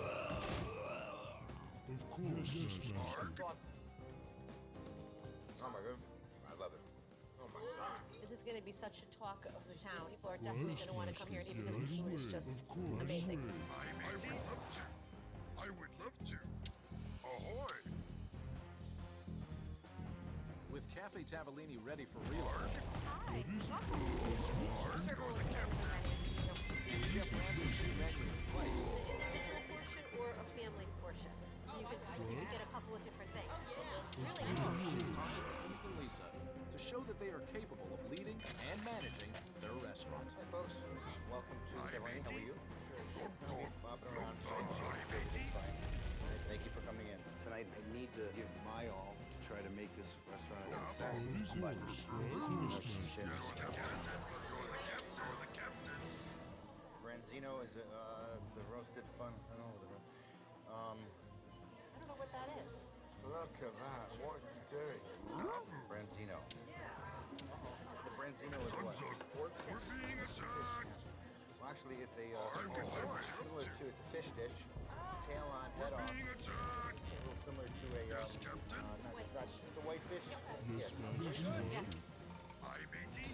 Michael, we got a Tuscan soup, cauliflower, mushroom polenta. Excellent. Things first, 8-9 tables are crucial, yes?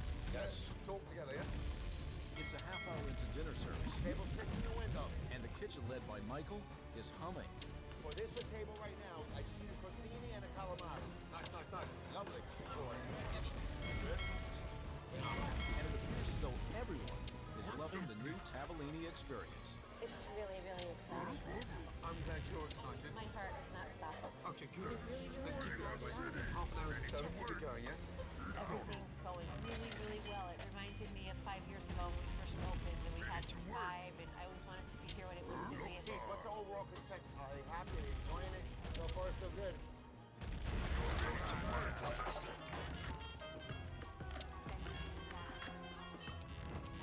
That's very tasty. It's now an hour into service, and Tavellini's new appetizers are a hit. I love it. But back in the kitchen, I got 2 Tuscan meats coming for you as well with 2 mussels, Danny. What 2 mussels?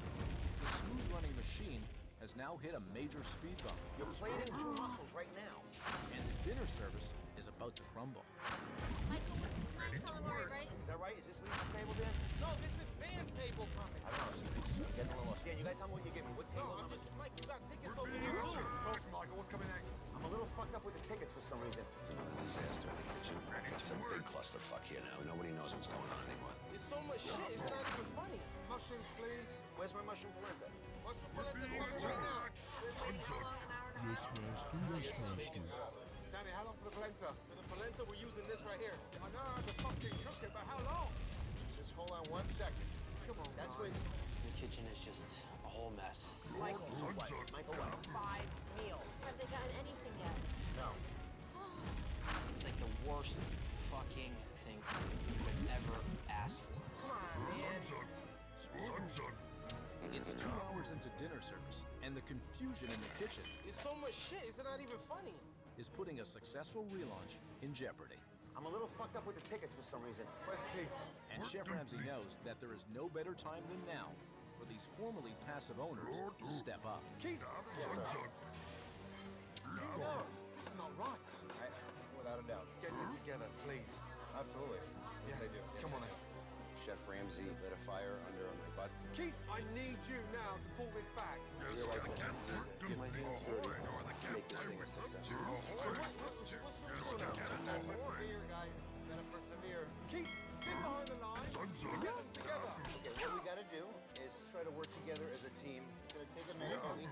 Yes, sir. All right, baby. Let's do this. Look, we're going with Lisa's table, then we're going with Van. With Keith and Lisa now actively supporting their team, Guys, everything is fabulous. the kitchen somehow manages to recover. Table 10 is what I'm picking up. Calamari and a roasted chicken, right? That's it. Here, Michael. Thanks, pal. And pushes out the remainder of the dishes. This is table 15 for Lisa. To very content customers. That's it. That's done. That's gone. Perfect, bro. Guys, I'm really, really proud of you. You guys are a really amazing team. Thank you, boss. If we can have Tavolini be successful like tonight, it will work itself out, and our marriage will have a chance to be successful too. Have a great night. Everything was wonderful. I appreciate that. That makes my night. Thank you.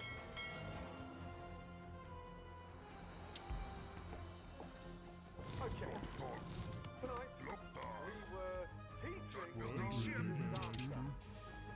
But there's no need to start until you finish the service. Lisa, Yes, of course. Right away. Of course. did a bloody good job. Well done. Right away, Master. You all did a good job. Yes, Master. Of course. I think we have a lot of work Yes, still Master. ahead of us. I think tonight was just a stepping stone. Absolutely. Lisa, you've been given a second chance. This restaurant needs you. Not just the dining room, but the kitchen. Keith, Loud and clear. loud and clear.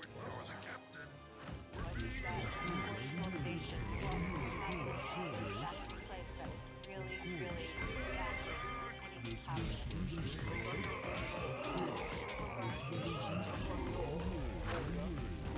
So upset. Look after your family. Keep it going. Take care. It is a little scary that Ford is leaving. You know, we have a long way ahead of us now, and we have to, just get to work. I would love to. Yeah, keep it going. We have such a foundation to work from, but with our family problems, with the restaurant issues all in one, it needs to start from the bottom up, and I think we need to start from a clean slate to, be successful. Unbelievable. I was just shocked that this ended on a positive note. And who would have thought that family being ripped apart and saved by family-style dining? That's exactly what happened here. Finally, a taste of Italy.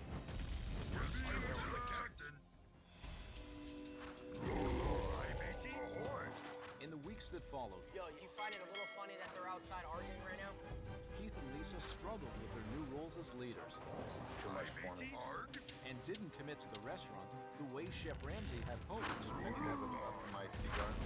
In addition, a rocky marriage that was moving in the right direction is now over. What is going on here? Do me a favor? So I advise you to zip it up. Keith and Lisa have separated, and the future of Tavolini is uncertain. The doors are now closed, and one wonders if they will ever open again. Yes. Next time on Kitchen Nightmares, Chef Ramsay heads to peaceful Connecticut and finds himself in the middle of a family war. I can't take it. These absentee owners are placing a heavy burden on their children. You're never fucking at your restaurant. And destroying their own relationship. I just want to hand him divorce papers. Can Chef Ramsay pull this dysfunctional restaurant together? Get a fucking grip. Or is this eatery beyond saving? You're out of business. That's next time on Kitchen Nightmares.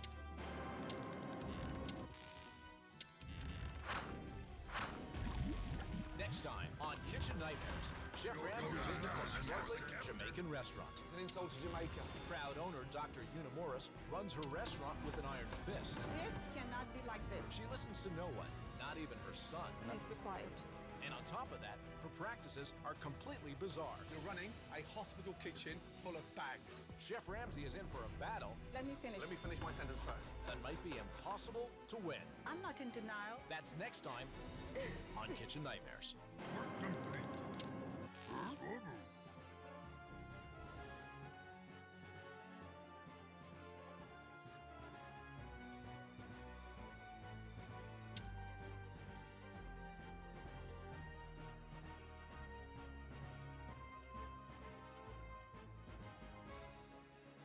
your calendars this summer because FanDuel has something for everyone every day.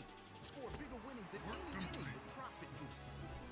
Take home bonus bets for home runs every Tuesday. And beat the heat with no sweat bets. Make the most out of this summer with FanDuel, America's #1 sportsbook. All customers get a boost or a bonus every day, all summer long. Plus, new customers can bet $5 to get $150 in bonus bets if you win.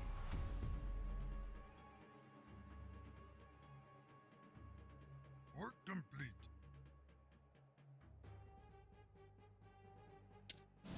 Tonight, Chef Ramsay heads to Arizona and visits one of the cleanest restaurants in Kitchen Nightmares history. Is this a joke? But soon after meeting the husband and wife team, Strathold, Sammy the and chief Amy, source of he Alliance uncovers oil a in the number of north, problems. is preparing to deliver massive amounts of oil to the kingdoms in western Lordaeron. You must sabotage their refineries and platforms to halt this shipment.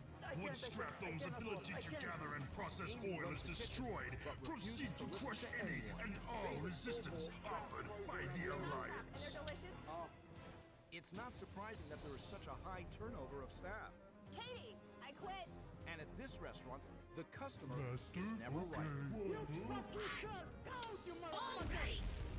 Get ready to witness a colossal uphill battle. As Chef Ramsay faces off against two defiant owners.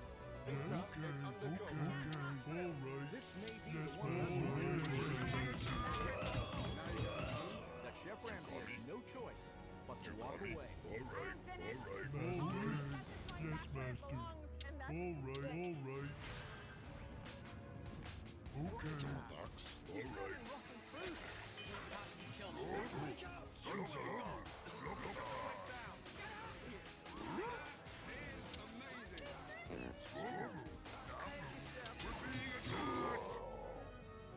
Yes?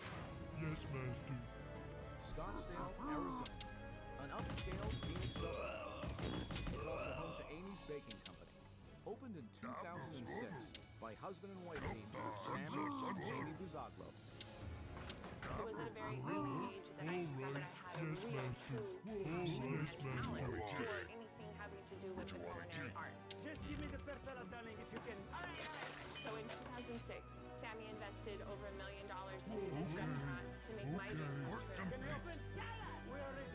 Okay. But we're in the restaurant business. It's not all daisies and ponies and unicorns. And this whole substitution thing. Approximately 2 years ago, these reviewers and these bloggers decided to make up lies and say that they ate the food and it was disgusting. And we lost a tremendous amount of business because of it. They're just fucking haters. There's a lot of things that go with the food. She just doesn't realize. Yes, Master. Too garlicky, too buttery, too sweet, not cooked enough, too overdone. That doesn't work for me either. If someone has criticism, Sammy tells them they don't know what the food is supposed to taste like. Even you don't know what is wrong with it. If anyone tell me that my wife's food is no good, I just tell him to leave the restaurant. I don't want him and don't come back. Is your first time? Last time. And last time, don't come back, madam. Not only do they lash out and swear at customers, I will tell them to fuck off if my husband doesn't. but they take it one step further and retaliate against them. I hope he eats it. And I just made it really spicy for him. Herbert, trick him. The customer is not always right. Choose another pizza or nothing. And I'm not here to take shit from anybody. I'm not going to have people make shit up that isn't true. I'm not making any more food. Amy's nuts. I am going to really hurt somebody if they send back my cake. 1 second, she's like a nice little Care Bear. Thank you so much. I love you. And the next second, she's like Cruella de Vil. I'm stopping all the food. I'm not making anything else. No. I have to go to the freaking trash. And unfortunately, the majority of the people in Arizona think that if you come to our restaurant, that we're going to yell at you, scream at you, and throw you outside.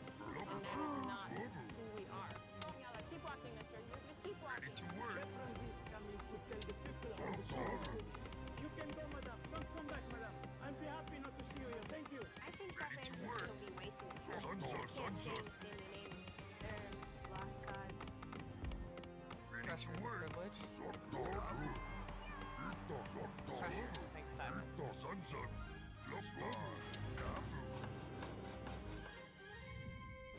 Anything who's dirty, change it. We are ready. Okay. Good evening. Do you guys know what you want? 3 cheese and tomato sauce. All right. Thank you. You're welcome.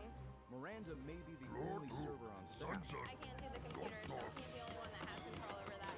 but she is not allowed to input orders, pour wine, or handle money. The ravioli, and then they want the pizza afterwards. The only one who can do that is Sammy. Okay, just move. Sammy thinks that he's doing everything all by himself, but Sammy doesn't realize he's actually messing everything up. I need another wine. Cannot work. I cannot work. I can't. Sammy. Look at the orders I have. Nothing. Go to the kitchen. Oh, la, la, la, la, Master, la, la. alright. He had like 30 tickets in his hand, I think. With Amy only taking one ticket at a time, We're not making any of this until I get to that ticket. the diners are in for a long wait. But the one table that has received their food is unsatisfied. What is the problem with it? Like the Caesar is this? I don't know. Even you don't know what is the problem with it. Okay, if you came to eat to enjoy, then you should know what you like to eat, sir. Okay, Amy. What? Can you make me pear salad instead of that Caesar? Seriously? Don't worry. I told them to fuck off. He's like all in the back, like yelling. Maybe they don't understand it doesn't come from a can. Kidding me right now? What? They say it's not cooked enough. Tiki. Chubi? Okay, Amy. What? Chubis is not cooked enough. Put it again in the oven. Sure, I'll burn it for Okay, them. it's not cooked enough. The food we're making is going straight to the trash, and there are starving people that could be eating it, but instead these people decide that they're going to come fuck with my life. You guys are full of shit. I tell her not to do it. Never got our pizza, never got this. Stop the red pepper ravioli and stop the big. Stop it. They're leaving. They don't care. I am not Amy, doing this. stop it. Fuck them, stop what? It's in the oven. Yes, Master. It's coming now. It's All coming right. now. All right, okay. Send him home. Yeah, let me tell you, it's coming. You want to wait, you wait. You don't want, they waited. You have it. You fuck off from me. Do you understand? Sammy? Do you understand? You fuck yourself. Go, you motherfucker. No, I don't speak like this. Go. No. Yeah, I'll fucking fuck you. Sammy, call the police. Shut the police. I'll fuck you. Master? Are they for real? Where's it? Don't call the police. You crazy? Where's the pizza? It's in the oven. He can suck it. You pay. You don't call. You fucking, you come from me. You go. Fuck you. Master, Fuck you. alright. No, I'm kidding. I fuck you. No kidding you. I fuck you. Pay the money. No, I want the money from him. I am calling the police. You guys are fucking No, crazy. it's not calling the police. I know, but hey, you're not teaching me. Fucker you up. You piece of shit. You're a man. Come back here. That little weenie. Keep on here. Fuck you. Give me a break. This is, you guys, I make excellent food. You motherfuckers all think that you can come in here and say these things. Are you kidding me? This is ridiculous. I've never seen anything like this. With very low knowledge of the previous night's dinner service, Chef Ramsay arrives looking to find out why Amy's baking company needs his help. Enough desserts. Hello, chef. How are you? How are you doing? Nice to see you. First name is? Sammy. Sammy. I'm the owner. You're the owner? Yes. Wow. Well, look at that. Come on. Oh, Amy, yeah. Can I meet this lady? Yes, Please? Amy, Yes? Gordon Ramsay want to meet you. He want to know who is the chef or who that orders the Come around, please. Come around, my darling. Nice to meet you. Give him a hug. Did you make them? Yes, I did. Incredible. Nice to meet you. Likewise. They're extraordinary. Thank you. That's very nice. It means a lot coming from you. And you have store balls? No. The rest of it is Thank you. And I want you to see my kitchen. Then you tell me about our kitchen also. right. Show me the kitchen. Okay. Please. Please. Oh my god. And who's the chef? I am. Hold on, stop. Holy crap. You got lucky. I'm the lucky one. He is my soulmate, and we're in this business together. And we stand strong together. We have to because there's a lot of online bullies and haters and bloggers. We stand up to them and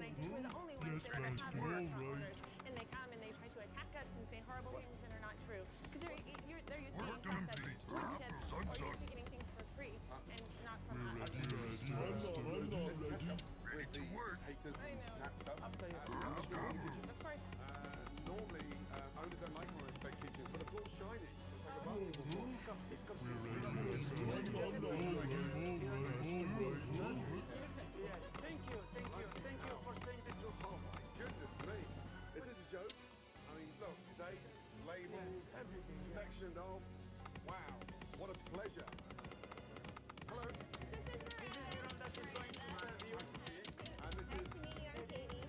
This is Christine. She's my wingman. Are you the sous chef? She is. Let's go through the dining room. The restaurant itself is very clean and nice, but it's Amy and Sammy that are the problem. Do not judge a book by its cover. So, take me back to the beginning. How long have you been married? Almost 10 years. We got married 5 months after we met. Well, I prayed for him and God sent him to me, and I wasn't going to waste any time. Sammy Hafner. He was a playboy in Vegas. You were a playboy in Vegas. He was, even Hugh Hefner didn't have as beautiful of women as we did. All the playmates would come to our table. It was a playa, but with me, it didn't work like that. I am individual or nothing at all. That was it. Wow. So, you trained in the industry? No, not at all. I'm a developer. I build custom houses. Oh. But when the crisis started, I say, I still have money. What do you need to do with it? She paid me 63. You want to I just, throughout my life, had a passion and a God-given talent for it. And this is all I want to do. That's lovely. I think it nationals now. Thank you. That's beautiful. I'm the only one that makes them. And if I'm not here working, we're not open. If I am not here, my husband's not here, we're not open. We don't run without each other here. You're ready to work. That's no business. We can't find qualified people to work. They want to come and get a paycheck and not work. We know that. Your command.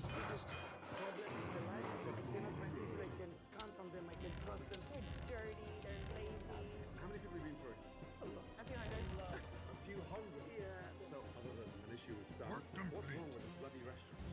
I have issues with customers that are trying to be online bullies and say horrible things. Online bullies? They're online bullies and write things that are not true. They write that I have store-bought dough. They write that things are frozen. I understand that, but those things are not true. But when did this start? This guy came in that started this entire online bullying. And after I said, okay, how's your pizza? He said, it's a frozen pizza.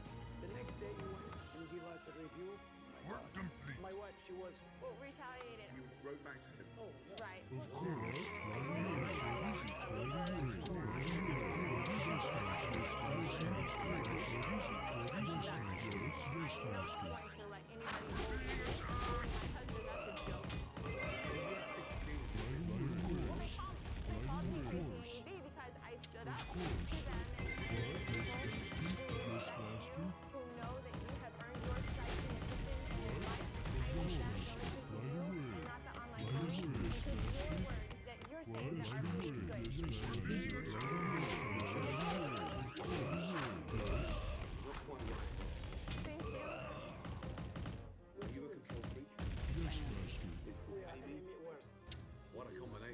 We have to clone us.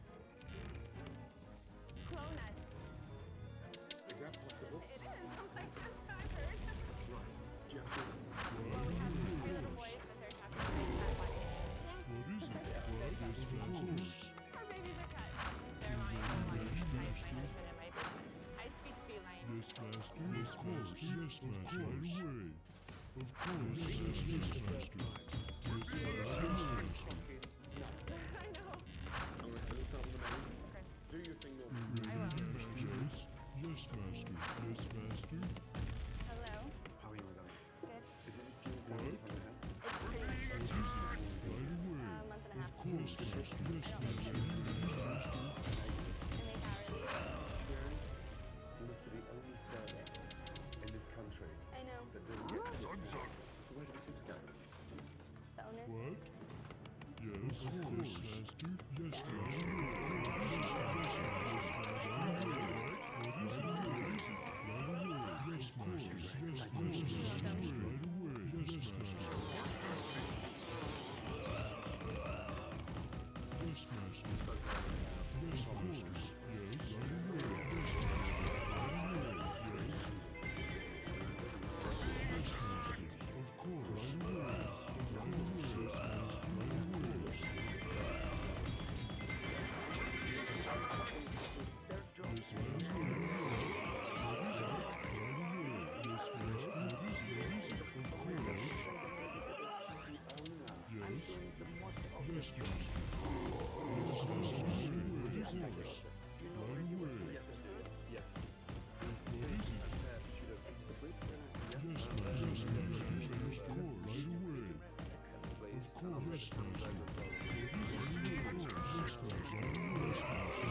Okay, which one do you like? The red pepper.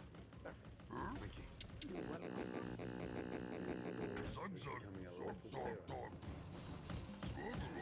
Okay, Amy. Yeah. This is the chef's order. Okay. I believe that once Chef Ramsay tastes my food as a chef, he'll be able to tell that this is what God wants me to do.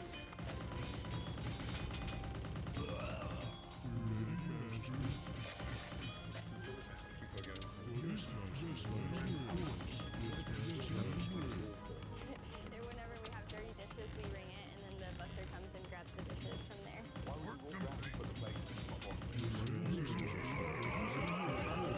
Hot washer has a doorbell.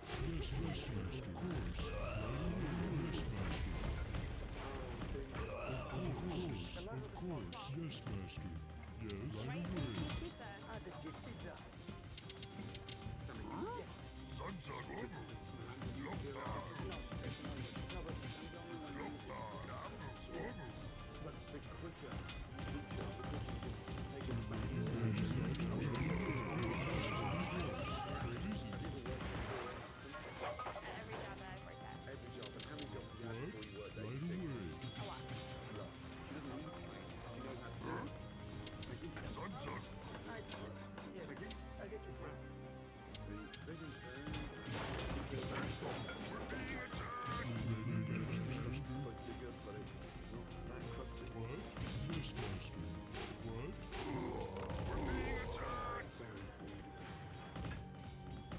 My dough's raw. After all this work. Wow. That's so sweet. But that's not the issue. The issue is the dough is raw. I think it was raw. It's dough. I'm telling you what I'm getting is raw, soggy and wet, and too sweet in general. You take it back training, please. Oh my god, I don't think it like this. What's that? A lot of what happens in the restaurant. So Amy gets this feeling that like everything she's doing is correct. She's right.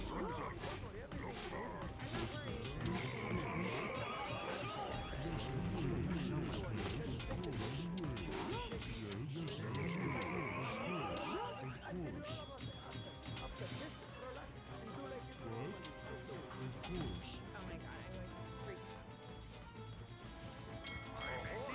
Chef Ramsay has been sitting at the table for well over an hour. So far, the chef is an undercooked insect. I don't even tell her if you like the pizza. Didn't tell her the dough was... Not yet. I know my wife, she'll get nervous. Do you want to tell her? Come with me. I just wanted to know, so she checks the next one. Anyway, I am 75 minutes in, and so far, I'm undercooked insect. I know you've been waiting. I'm going to start eating my chicken. Oh, okay. I'm going to tell her you're starving. I'm going to tell her you're starving. Okay. She'll move. Okay? She'll move. Building ship. Do you know where that goes? Yes? Hi, matey. Yes, of course. Okay. Yes, yes, right away. What? Of course. White truffle oil, and crispy bacon bits. Yes, master. Right away. Yes, master. Of course. Of course. Yes, master. Yes, master. Yes, master. Blue ribbon Yes, bacon. Captain. I would love to. Well, medium rare is not.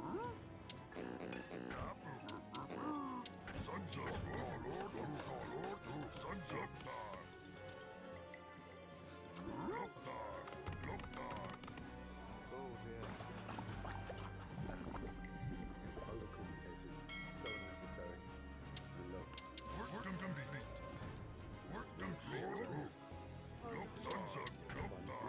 what a mess. Okay, so Yes, so I'll take this I'm a bit disappointed. Yes, starving.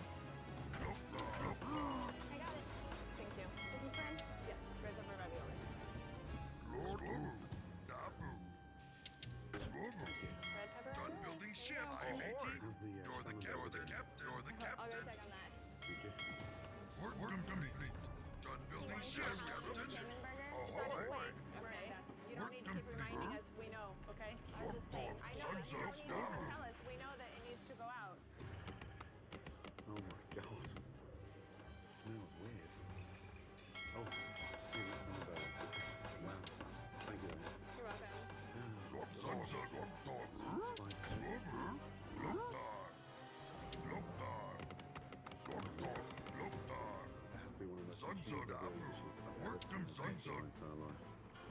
Wow. Building ship. You're the captain. Work complete. Yeah. Bacon and sweet corn topped with cilantro. Are these store-bought? Yes, they're delicious. He told me that this was store-bought and I would have ordered it. Okay. I didn't tell you that. Building ship. Look at this thing here. This is what I've been waiting for. Hi, matey. You're the captain. It's like a salmon cake, crab cake, burger. It's Building ship. I would love to. it's not good. Although it may be good for those 3 boys, 3 cats at home. Can we take that? Yes, captain. Like eating dry cat food. Do you want to take a sample? No, I really don't. Come on. Come on. Meow, meow. Is Amy there? Yeah. Do you want to go to the kitchen? No. Building ship. I would love to. I would love to. You're the captain. Amy? I'm That was captain. a lot longer than I expected. And, you know, Yes, there you're was the carrots captain. in that meal. What kind of, what didn't you like? Let's go through it later. Okay. I'm going to go get changed. And I want to see how this place functions. And then after service, cover all the points. You look disappointed. I am disappointed. Okay. But let's go through this later. Okay. Yeah? Okay. Sure. Building ship. What is it? Of course, of course. Oh, thank you. Yes, you're the captain. You're the captain. I would love to. Okay. You're the captain. You're the captain. Ahoy! Ahoy! Ahoy! You're the captain. You're the captain. Ahoy! Being attacked. Never mind. I would. You're the captain. I would. Ahoy! I would. Ahoy! Ahoy! You're the captain. Ahoy! I would love to. You're the captain. Yes, captain. You're the captain. Ahoy! Ahoy! Ahoy! We're gonna start to get ready. I would. You're the captain. I would Okay. love to. You're the captain. I would love to. How does the line work? Ahoy! The captain. Christine does mostly the I would. salads. The captain. I do the pizzas. I've had people tell me it's the best pizza that they've ever had in their I life. would love My to. pizza today was undercooked. So it was raw, and I said, will you take that back? He said, I can't talk to you in service. Why is that? You're a husband and wife. Yeah. Yeah, it's not as if you're sort of Ahoy. manager and assistant Ahoy. manager. So why can't you go and tell your Ahoy. wife? Because You're the captain. Ahoy! It's undercooked. I don't think your pizza was undercooked. I checked it when I took it out of the oven, just like I do every other pizza. And to me, it was crispy on the bottom. When I cut it, it was crunchy. So to me, it wasn't wrong. You're the captain. Ahoy. See it come back. However, the bun for the beef is blue cheese, mayonnaise, crispy bacon bits, oil, truffle oil. You come up with those ideas. Just certain things that don't go together. It's cool. Standing there, riding my ass about what?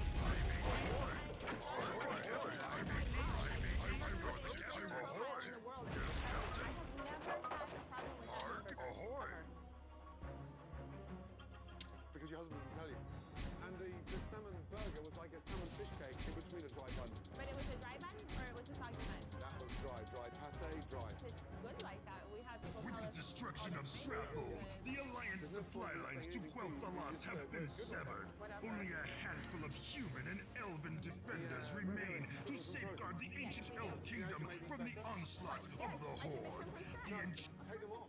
Oh yes, of course. Why don't I just delete everything from my menu? And then close my doors? What do you want me to say? That one. I gave you get the feedback. I said they were disgusting. People usually love it. I've never had a problem with it, but yes, real customers. Come on, Amy. Oh my God, sacrilegious. Ladies and gentlemen, 2 seconds, please. The owner is trying to pull you guys by offering you frozen raviolis that aren't even made within 5 miles of his front door.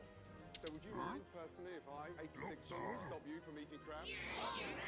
So 86 ravioli. I have too much respect for your customers to bullshit them. Now, will you tell your wife or shall I? It's dinner service, and Amy continues to deflect everything. The owner is trying to pull the wool over your eyes by offering you frozen raviolis. So to make his point, Chef Ramsay decides to do a little research with the customers. Would you mind if I 86 them? shall I? I will tell her. Thank you. Okay, listen. Yeah. No more raviolis No for more today. raviolis and no more hamburgers and no more salmon burgers. People can only have cakes tonight. Okay. Okay? I'm good with that. Complete bullshit. Ready to work. Why is that? Ask her that question. Ask her. I have the same Ready to problem for work. her. Are we used to waiting on something? Yeah. What is it that you're waiting on? Work complete. Ready to work. Can you look on D4 and see who else they had? They should have a pasta pasta. Sammy, I did write it down for you. Oh, it was here? It's right there. What is it? Pasta rustica. I see it here. It's okay. Work complete. 4B. No, 5B. Are you sure? You don't need to question me, Katie. You can go home right now. Sammy, I would appreciate it if you would send Katie home right now. I don't need an attitude from her. She comes and she said, it's because there's the two others. Oh my God. Am I sure? What a little shit. Amy. I'm not going to talk to you right now because I have to Well, concentrate on then those. stop. Concentrate then. I will. There's no point in talking to you. Work complete. Sorry about that. Ready to work. Food is leaving the kitchen at a snail's pace. It doesn't appear to be worth the wait. You didn't lay it on yet. Okay. Ready to work. Tell you? Every single time a customer is really good, he just doesn't have to tell me that. No one's licking that. Just ignore him. I am ignoring everything that's happening. Your command, That master. just goes back and goes straight to our wash. They didn't like it. So if they Your don't like command, it, what are we master. going to do about it? Let's wait. We finish today. The kitchen needs to know. Then I'm going to tell her. Thank you. Okay. Amy, this is Your the command, master. They didn't like it. Work For me, this is complete. all bullshit, so I don't care.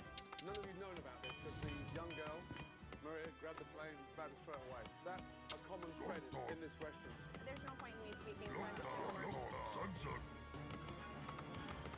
It's like one long nightmare. Your command, $10 master. tip. Yeah. Nice. For you? Of course, yeah. Why not? Do you think the girl deserves some tips tonight? No, they get our And so do you think if I went and asked every customer when they leave a tip that it goes straight to the owner and not to the server, do you think they'd be astounded? Let me ask that table there. So, the tip that you left the young lady served, the owner takes the tips. No, don't fuck with me. Yeah, I will fuck with you. Yeah. What the fuck you think you are? Oh my God, Tammy's going to hurt him. I'm fed up and getting sick and tired of your bullshit. Well, then fucking answer my question. Then fucking answer my question. Tell the customers they're going to get their tips. They should be told that he'll take them. Because this service deserves it. You want to speak with me? Yeah, I want You to want speak to to you. fuck with me? I will fuck with you. I will fuck with you. Oh my God, what a joke. Yeah, we're closing the kitchen. Thank you, Katie. You can go. For sure. I'm talking to you, Katie. Okay? Katie, listen to me when I'm speaking to you. You don't walk away from me. You don't work here anymore, okay? Don't start crying. Why are you behaving like this? Oh my God. We're ready, Master. I'm not ready. I wasn't doing anything. Master? I wasn't doing anything. Master? To me all night long, Katie. Okay, okay. I quit. She is quitting. She has an attitude. She We're comes to the ready, kitchen Master. tonight. She's I'm like, not I set a ready. table. She said, are you Master, sure? Master. It's okay, it's okay. Please. Go on. No, come on. She doesn't work here anymore. She's a poisonous little viper, and I don't allow her to have an attitude in my restaurant. What does she know? Who the hell is she? She's gone. That's who she is. Don't let the door hit you on the way out. Tonight, Chef Ramsay witnessed how dysfunctional Amy and Sammy are at running their business. You do not work here anymore, okay?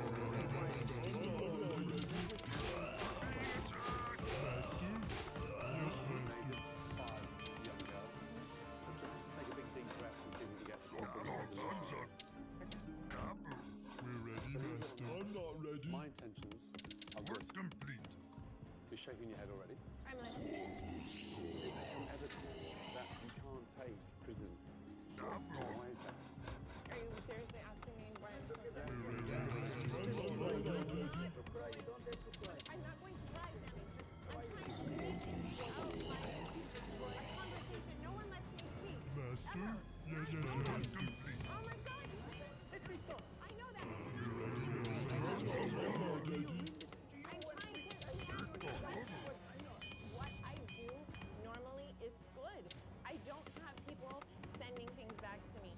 don't know, Amy. You're saying the You training. don't know. Because food comes back, it goes straight to the dishwasher. That's what the whole issue is. You've been avoiding everything. Behind your back are the most amazing desserts. And in your freezer is store-bought shit raviolis. You're never going to convince your customer that they're good. Delicious. The raviolis make me feel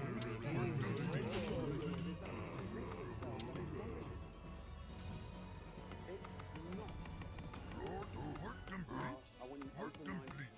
Okay? You as well, Sam. I don't make promises that I know I can't keep. I'm going to do everything within myself to try. All you're getting from me is the truth. Right now, that's what you need. Good night. Good night. Yes, Master, of course. After one of the most difficult days he's ever had on Kitchen Nightmares, Chef Ramsay has arrived with a plan to start turning around Amy's bakery. But with Amy and Sammy not at the restaurant, he takes the time to meet with former staff members that have reached out to him. Morning. Yes, Master. Of course. Right away. Of course. Yes, Master. Right away. Yes, Master. Right away. I was Yes.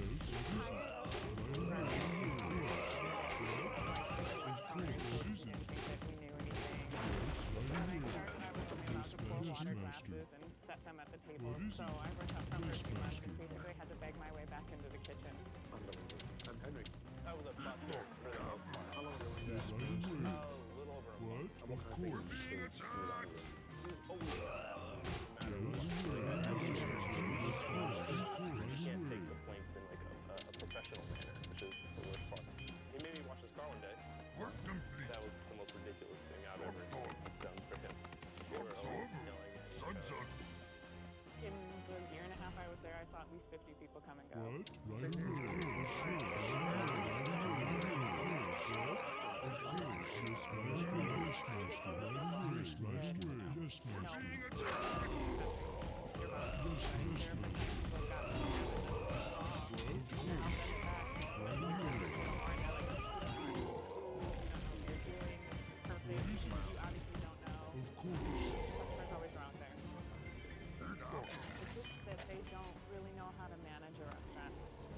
But they both think that like the whole world is out to get them. Listen, I appreciate the feedback. Of course. Yes, Master. You've been very helpful. I appreciate your honesty. Yes, Master. Wish me good luck. Yes, Master. Hope we can help Yes, you. Master. Wow.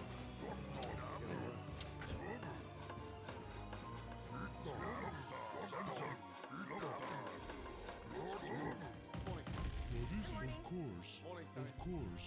Today is a new day. Yeah, I hope so. You don't look very happy. I'm exhausted, so yeah, never had this experience like this. It's disaster. I've never had an experience like this either. We want to clarify a few things. Please, should we sit down? So there's no Let's sit down. Let's clarify a few things. What would you like to clarify? What I have a problem with were the comments you were saying to me last night while I was trying to focus on the food. Let's look at one thing at a time and be open and honest. Okay. Because for What? me, this was Yes, about Master. uncovering the truth. Right I'm told away. that the raviolis are freshly made. I didn't tell you no, that. Can I finish? Sorry, when you asked me that the raviolis were fresh. I We're ready, ordered them. Master. The raviolis were disgusting. What is it? And not Of fresh. course. Yes, And if you're Master. going to try and continue to pull wool over customers' eyes What? by sending them fake, Yes, Master. fresh-made raviolis, they need to know. Yes, That Master. sends my Yes, alarm Master. bells. Master. Now you may want to sit What there is and it, argue, Master? Yes, Master. but Right you're not away. prepared to understand away. that I'm here Of to show you course. what's right, and you can't take that. I can. Right I'm ready away. for that. I have no Of problem with course. it. You come back with your excuse. Of course. I have never had a problem with that hamburger. Yes, ever. Master. Of course. You said the Yes, salmon burger was Master. dry, What but is it it? was Of wet. course. Yes, Master. Right away.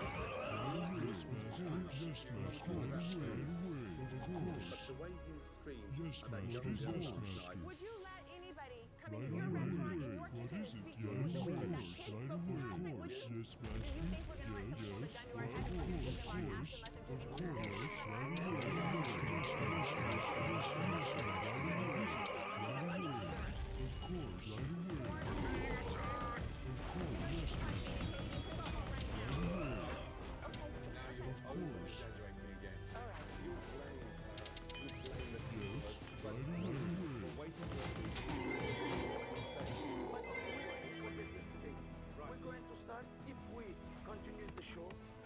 We're ready, This is not the master.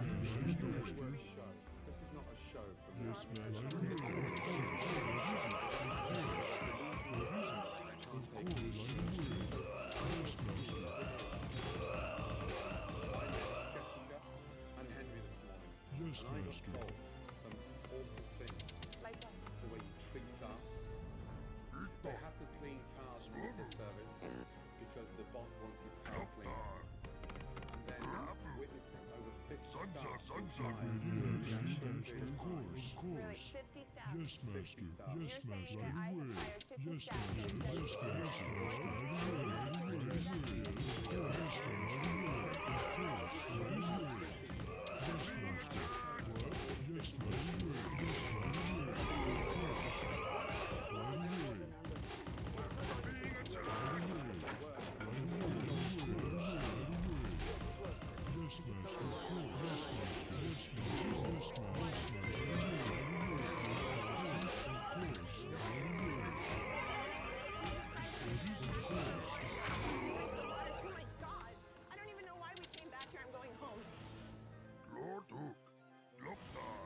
This morning, Chef Ramsay arrived with a plan on how to turn around the restaurant. But the owners wanted to clear up a few items. Now you may just sit there and argue, but you're not prepared to understand that I'm here to show you what's right. Unfortunately, they are still not prepared to listen. But Chef Ramsay has to say. Eat or drink, and I have to drink water. Jesus Christ, are you going to attack me for wanting to fucking drink some water too? My God. I don't even know why we came back here. I'm going home. Now you're going home? Such bullshit. Nobody fucking is listening to me. Fucking, they're going to go by Jessica. This Right away. Yes, master. Yes, master. Yes,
Problems that you've had, that you cannot talk to your wife, and the issues that she can't take criticism before I raise it. That's fair. of course. I think you're too far gone.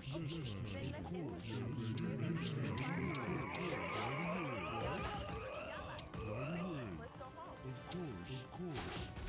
What is it? Yes?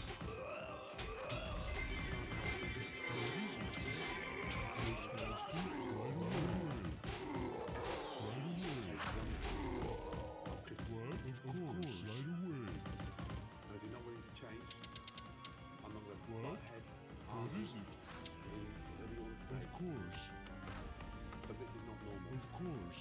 Yes, master. And it's not normal for a restaurant to go through that many staff. It's not normal for a kitchen that small to have 65 items on the menu. And it's not normal for the level of animosity that you built.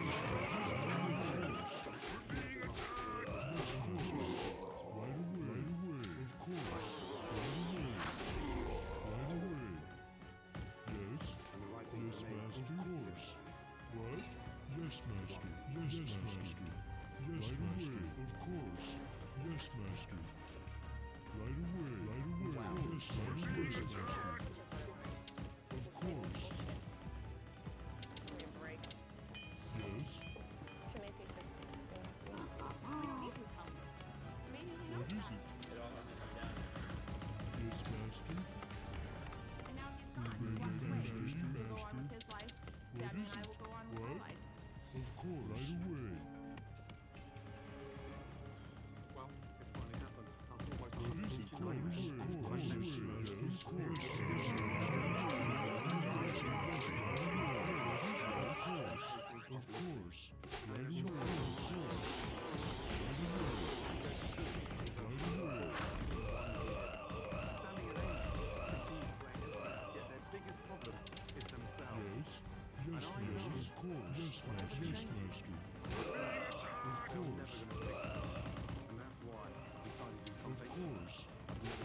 Millions of viewers were introduced to Amy's Baking Company.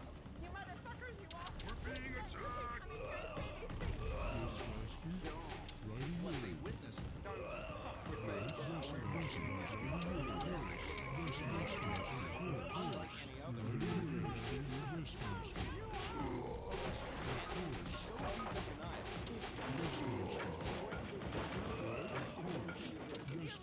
and so resistant to change. These are still Chef Ramsay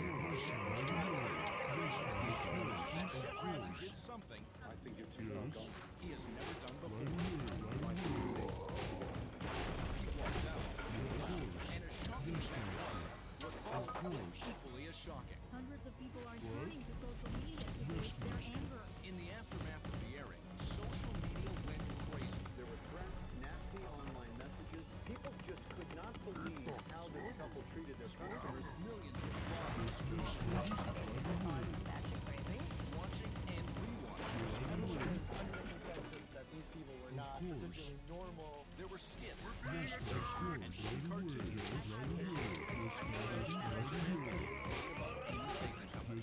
And to go along with that, a media firestorm.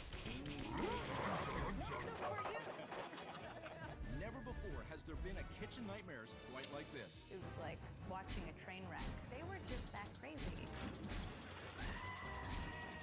Tonight, a special edition of Kitchen Nightmares. How are you? Kitchen Nightmares. Yes. Where you will be shocked, Are we being punked? amazed, You can pull the wool over your husband's eyes, but you can't do it to me.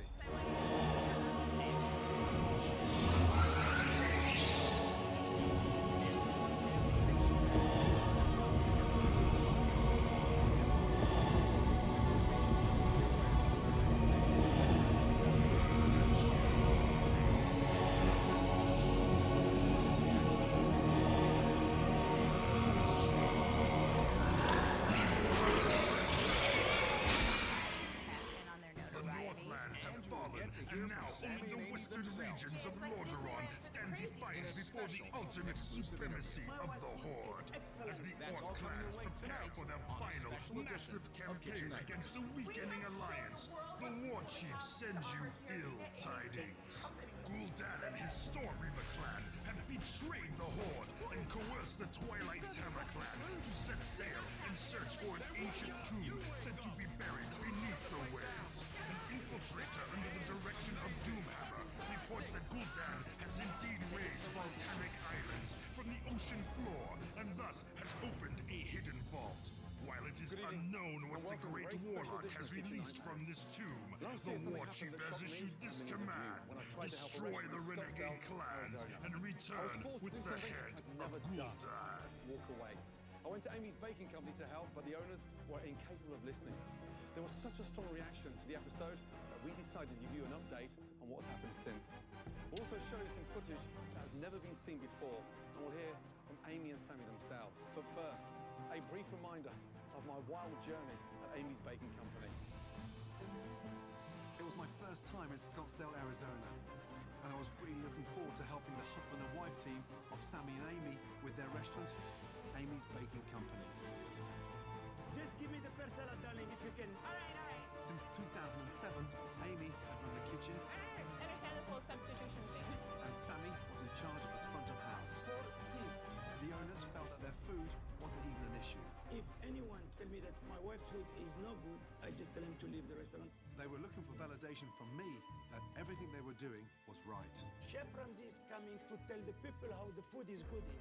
In the past, they had an ongoing war with online bloggers and customers who were writing negative reviews. These reviewers and these bloggers decided to make up lies and say that they ate the food and it was disgusting. Amy and Sammy felt that they were under attack, and that was the main reason why their business was in trouble. The customer is not always right. Before I arrived, the cameras were there to document dinner service at Amy's Baking Company. Can you make me pear salad instead of that Caesar? Seriously? Many of the diners were so frustrated because of the long wait times. Never waited this long for one pizza. While the ones that did have food This really just isn't good.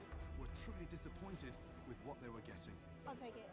But during the course of the evening, Sammy and Amy had a really hard time dealing with any negativity from customers. Chubis is not cooked enough. Put it again in the oven. Sure, I'll burn it. It became clear that this restaurant, What is the problem with it? the customer isn't always right. The egg is... Okay, if you came to eat to enjoy, then you should know what you like to eat, sir. And there was one particular situation that my crew has never witnessed in the 7 years of doing Kitchen Nightmares. We're waiting on one pizza.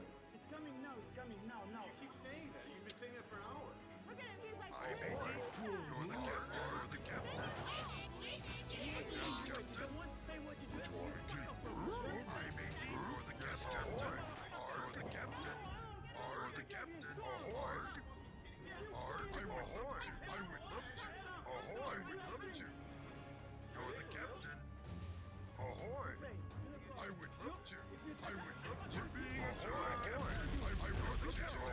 Ahoy. You're the captain. Ahoy. I would love to. You're the captain. Ahoy. The captain.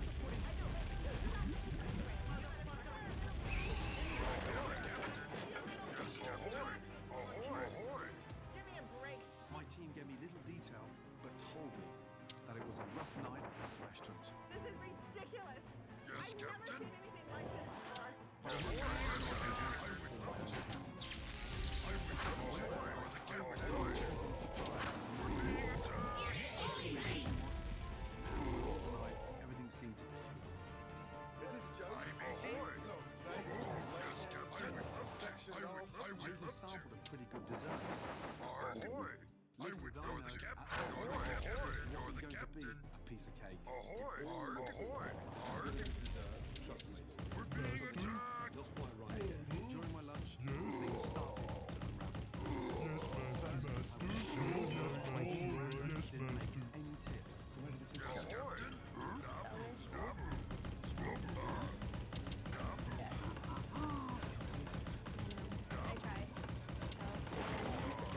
Okay, great. Thank you. You're welcome. Sammy. Yes, Master. All right, Master. Okay. You spoke earlier. Okay. All right. Yes, Master. Pretty major. Young girl? You're the captain. Give her the tips. You're the captain. Sammy, you cannot take service tips. People who's going to do their job, they can take the whole tips for them. Did you see what I did? You're the captain. Ahoy. I'm doing the most of the job. I was terribly cold. Then I waited forever for my food. Can you start eating my chicken? I know you. When it finally arrived, it was a major disappointment. Because it is. Even though I had major problems with the food, I thought it was real. It's done. He chose not to ask anything to Amy. What's wrong? Nothing. According to Sammy, his wife had an issue with criticism. I know my wife is chicken. Come with me, you tell her.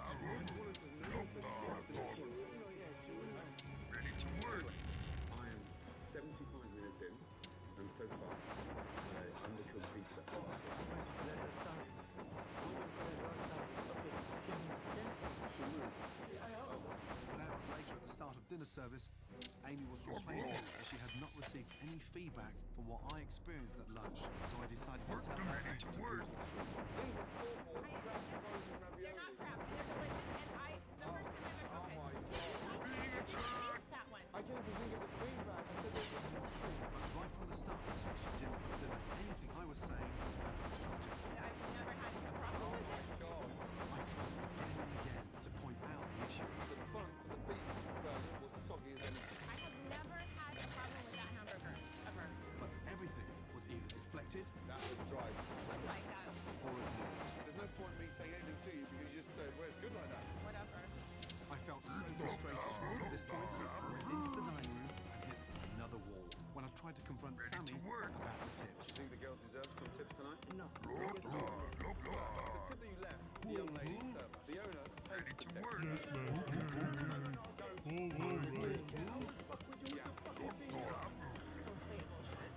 That night, once again, there were a number of issues with the food and there were long wait times as well. Are you just waiting on something? Yeah. When is the next Then, towards the end of service, a food truck named Katie was You don't need to question me, Katie. You can go home right now. Katie, listen to me when I'm speaking to you. Do not walk away from me. You don't work here anymore, okay? Don't start crying. You behave like this.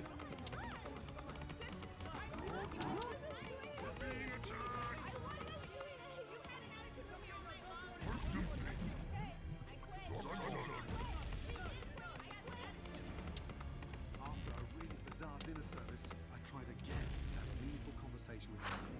There's some evidence that you can't take. Amy remained in denial. What I do normally is good. Refused to listen to anything I had to say. Then you're freezing store-bought shit raviolis. The sauce is delicious. The raviolis, we think that they're very good.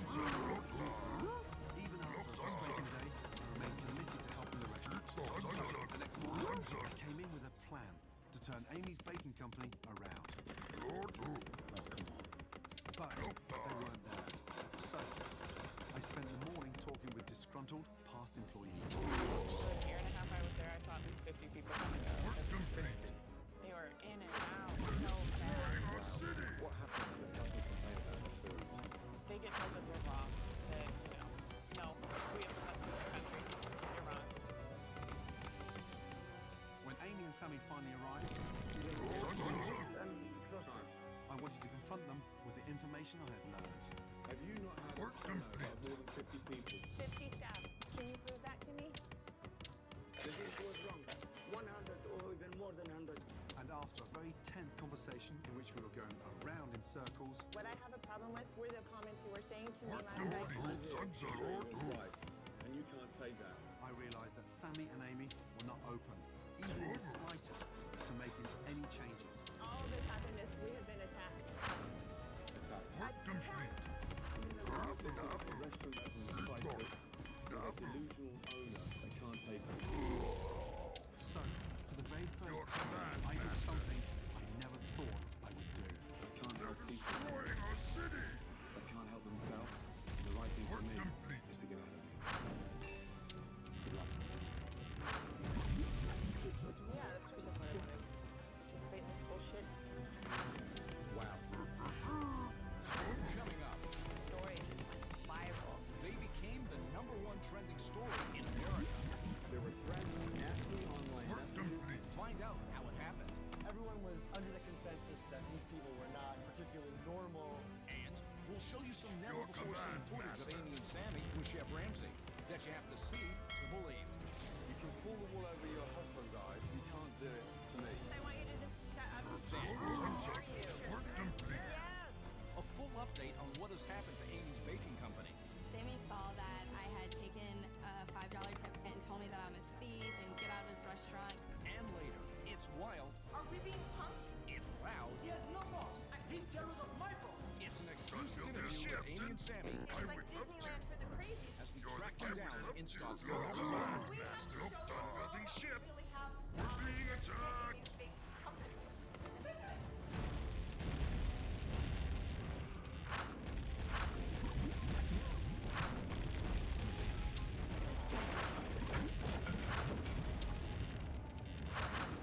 Since the airing of Amy's Baking Company, people are very anxious to express their views in a variety of ways on the internet. One of the things that got a lot of attention was this cartoon made by the Jackson Motor Company. He is my soulmate, and we're in this business together. And we stand strong. We have to because there's a lot of online bullies and haters and bloggers. They're dirty, they're lazy. I have issues with customers that are online bullies. They bully me, bully my husband. That's a joke. Online bullying. They're used to eating processed wood chips or used to getting things for free. It's disgusting. This guy came in that started this entire online bullying. I told him I thought he was a loser, he was a moron. Do you have children? Well, we have 3 little boys, but they're trapped inside cat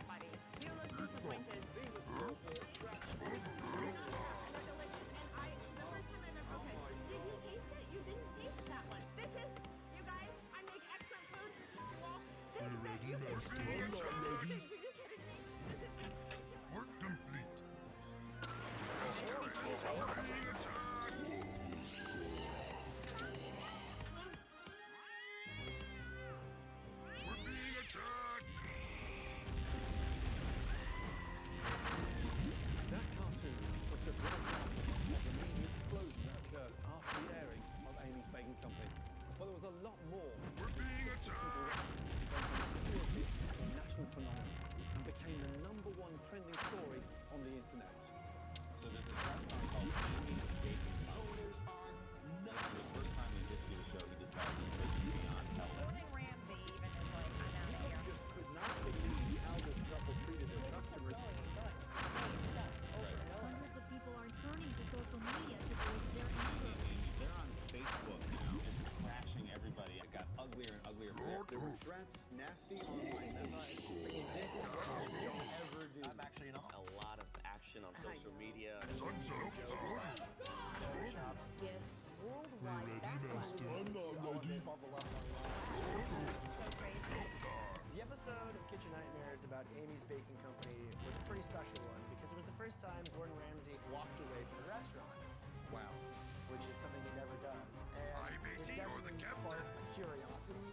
People were incredibly interested in this story. There were thousands of comments directed at Amy and Sammy, basically calling them bad and crazy. Everyone was under the consensus that these people were not particularly normal. The problem was Amy and Sammy started responding to these comments. As the comments started pouring in, Amy and Sammy just kept posting. They just attacked everybody and just posted status after status, just swearing, calling people out on everything, and just continuing their cyberbullying. They do best, I guess. We just sort of kept watching them in a mixture of shock and horror. We just want to tell these people, no, don't do that. That's a bad idea. And the story continued to go viral. People were sharing all different types of content from satirical cartoons. Think that you can come in here and say these things. To YouTube videos, clips, GIFs. Just type in Amy's, everything will come up related to Amy's Baking Company. Just pages and pages. I write up with Amy's Baking Company's meltdown. In about 3 days, it reached 3 million views, which is the highest traffic post I've ever done last week. It became the 21st century version of a water cooler conversation. Everyone thought it was just the craziest thing. It was like covering a breaking news story, except instead of politics or following this little eatery in Arizona. Honestly, I've never seen something like this before. It's just that crazy. After the dust cleared, Amy and Sammy took to their Facebook and said that it was hacked, that all the stories that came previously weren't them, and it was met with this really hilarious, "Are you kidding me?" collectively from the internet. No, clearly you weren't hacked at all. I saw the way that they treated people, and what they said on Facebook is exactly how they acted in their lives. The phrase, no publicity is bad publicity, but at the same time, if you're not careful, the internet can turn you into a sideshow, and I think that's exactly what happened here. Done building ship. The aftermath of the episode certainly took on a life of its own. I remember when I first walked in to Amy's Baking Company thinking, why am I here? The dining room is gorgeous. The kitchen is spotless.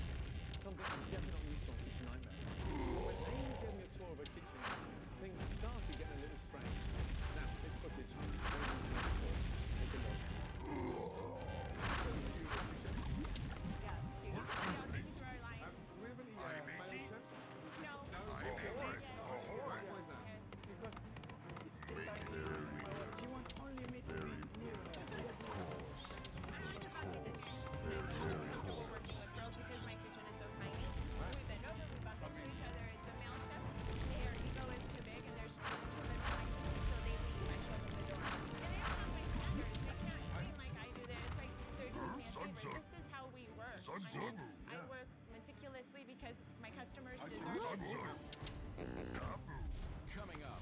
God, you're crazy. Wow, some shocking bonus material that has never been seen until tonight. If they could work like my husband works, they would give their tips. He's told them. Can you make a change? Make a change. An update on what has happened at Amy's Baking Company since Chef Ramsay walked out. Now it's like a tourist site. Everybody wants to see if Amy was actually that crazy. Plus, our revealing exclusive interview with Sammy and Amy. It's like Disneyland for the crazies. Work complete. Zug zug. We're being attacked. We have 3 little boys, but they're trapped inside kitty cat's bodies. Meow. We're being attacked. Zeta does it like this. Meow. He sticks his tongue out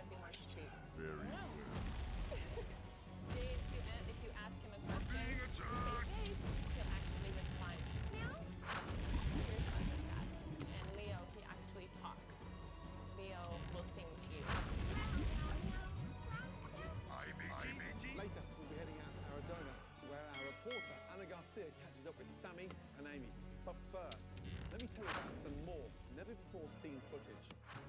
During my lunch at Amy's Baking Company, I kept telling Sammy what was wrong with the food, but he refused to tell Amy. I remember thinking, how strange was that he wouldn't relay anything to his wife.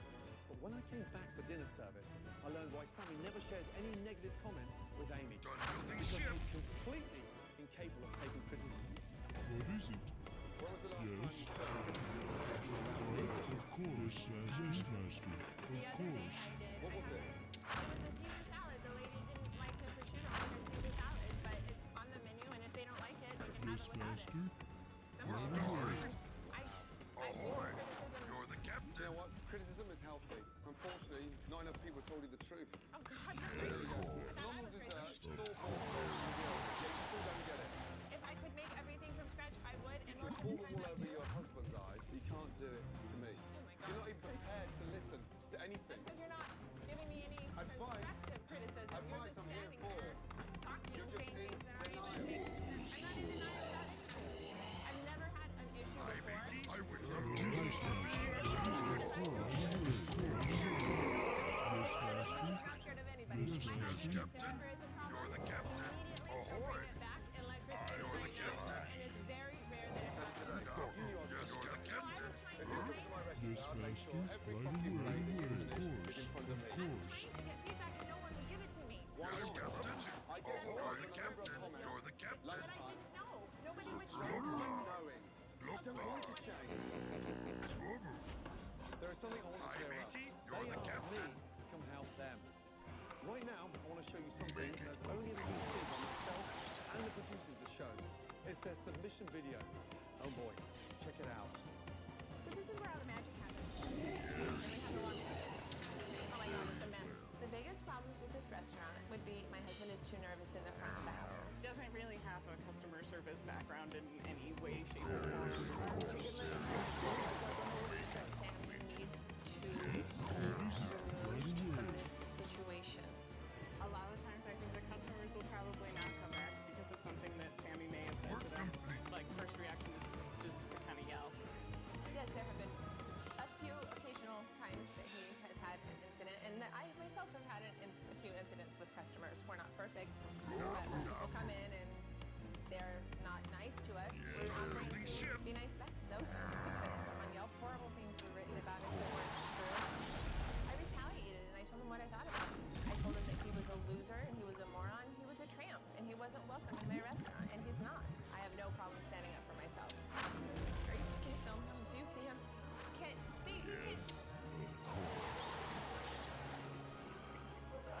we had to stop because you were talking. That's okay. This is the first kitchen I've ever worked in where we're not really allowed to talk to each other. Stop talking. Everyone, stop. Get out. No talking. I'm out here all by myself. Screaming. Screaming. Small things happen. It's like the end of the world. And then they just kind of feed off each other. In order for my restaurant to be open, we both have to be here, 100%. This is our baby. Hold on a second. Okay. I'm getting extremely nervous right now because I have so many things going on back here, and I can't remember the questions you're asking because as soon as you ask me, I will lose it. You don't come in and spend $100 at least. Killer, my food is the best, I'm telling you. Love you. He's nice. He's crazy. He's insane. No.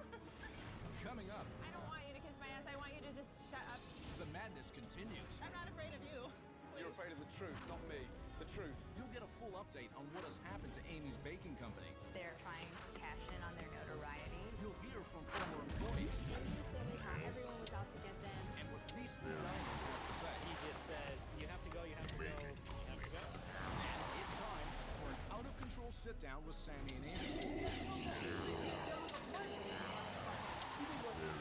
But first, some never-before-seen footage as Chef Ramsay questions Amy about her pizza. And what's the base of the dough? The recipe for my pizza dough? It's a secret. Okay, we're being And people love it. I have people tell me it's the best pizza that they've ever had in their life. My husband will tell me, or Well, customers. he's fucking naughty because my pizza today was undercooked. So it was raw, and I said, will you take that back? He said, I can't talk to the service. Why is that? Maybe he knew that it would make me nervous if you didn't enjoy the pizza. You're a husband and wife. Yeah, it's not as if you're sort of manager, assistant manager. You're cooking your back to the kitchen. We usually don't have criticism, that's the problem. You don't have criticism. Not usually.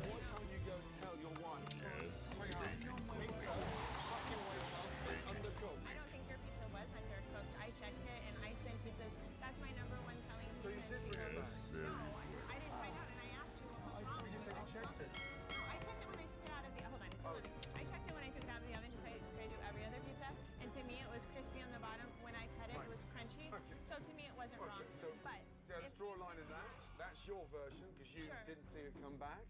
My version was the dough was wet, undercooked in the center. Okay. And around the outside, there was insufficient garnish, so it was just dry. I showed it to you. And the idea, come on. Yeah, okay, but I didn't want to tell a bunch of people. No, I said touch that. No, slightly, 30 seconds. It was soaking wet. Wet? Well, the cheese or something? No. The cheese, no.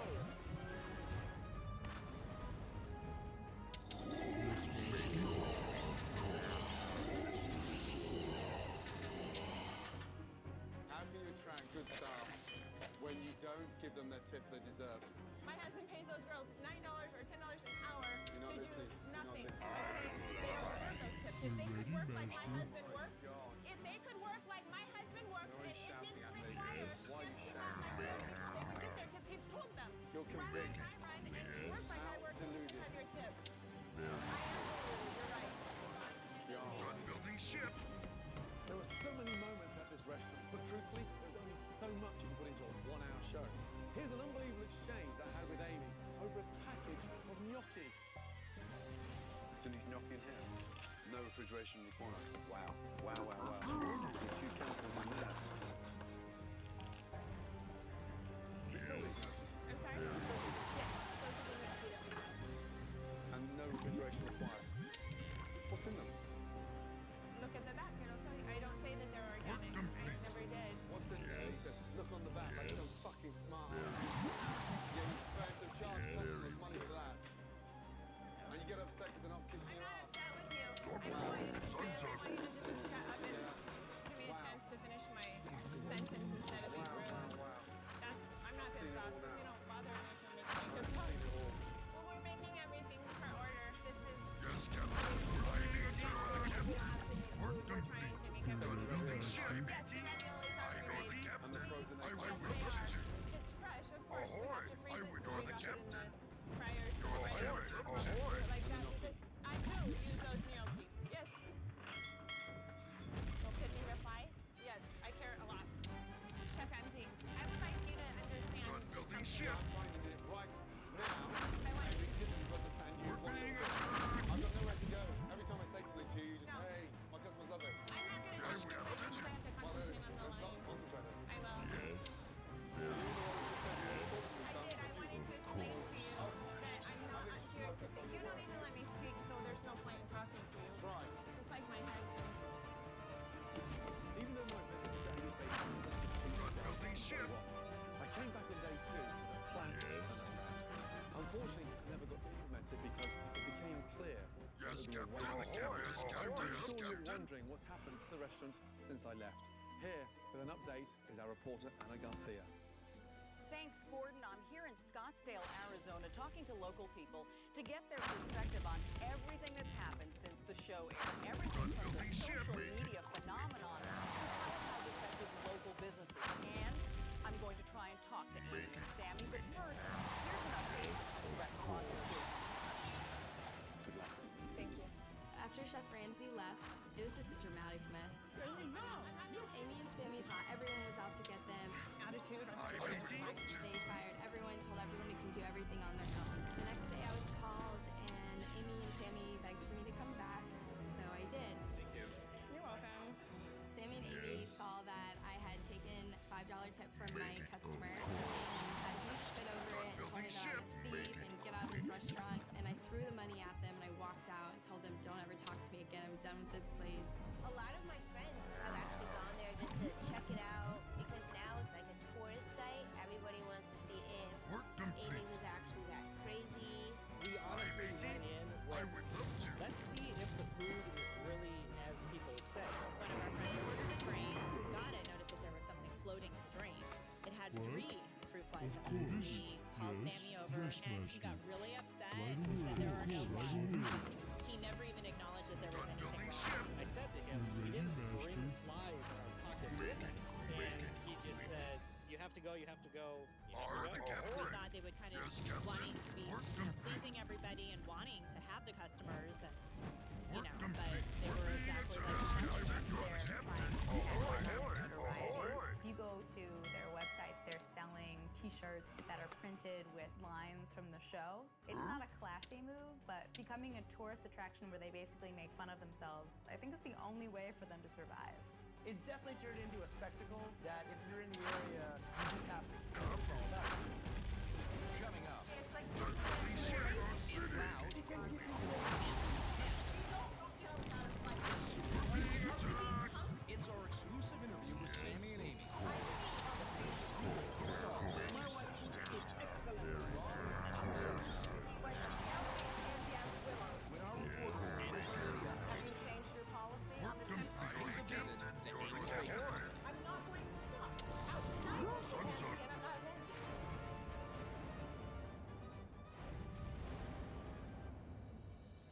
You're the captain. You're the captain. She'd like to take the company. She can't take criticism. Have you noticed when she's taught, she can't stop because she won't listen. So she'll continue pounding her own voice rather than actually listen to criticism. When it's a compliment, but then when it's criticism, it's so anxious. Why is that? Ask her that question. Ask her. I have the same problem for that. She cannot listen criticism. Good. Thank you. She's good. But she's not listening. Just wait a minute. She's not listening. Right. Thank you. Okay. Can you make that change? Make that change. So far, we've shown you some incredible unseen footage brought you up to date on what's happened since this episode aired. But now, it's time to hear from the owners themselves. Here is our reporter, Anna Garcia, with Amy and Sammy.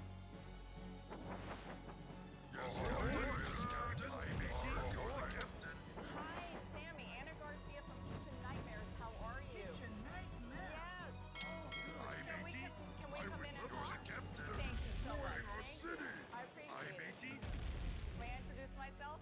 Hi, Anna Garcia from Kitchen Nightmares. Very nice to meet you. We want to catch up with you and Sammy. Do you have a few minutes for us? I'd love to talk. Talk to me and I want money because this time Kitchen Nightmare I want money. You want? You guys give me so much money because of us, and Gordon Ramsay tried to bury me alive. What he wants, I will bury him first.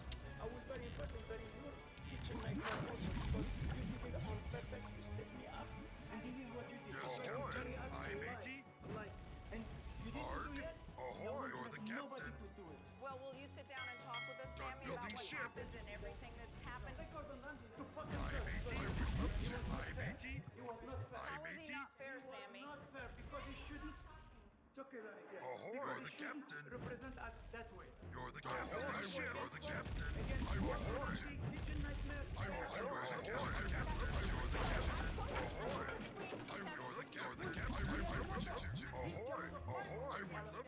This is what he was. We were made to look like the most iconic universe in the universe, and after watching Kitchen Nightmares, I see all the reasons. I'm not saying that I know the people that do hear me yell this because I have a lot of it.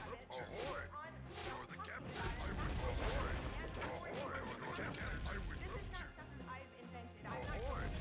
I'm not doing it. Yes,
3 times, clone me 3 times, and I'll be perfect. All the Amy clones just start like killing off each other. They just get so sick of each other. Like one thing that another Amy said, like you can't mix two Amy's. It doesn't work.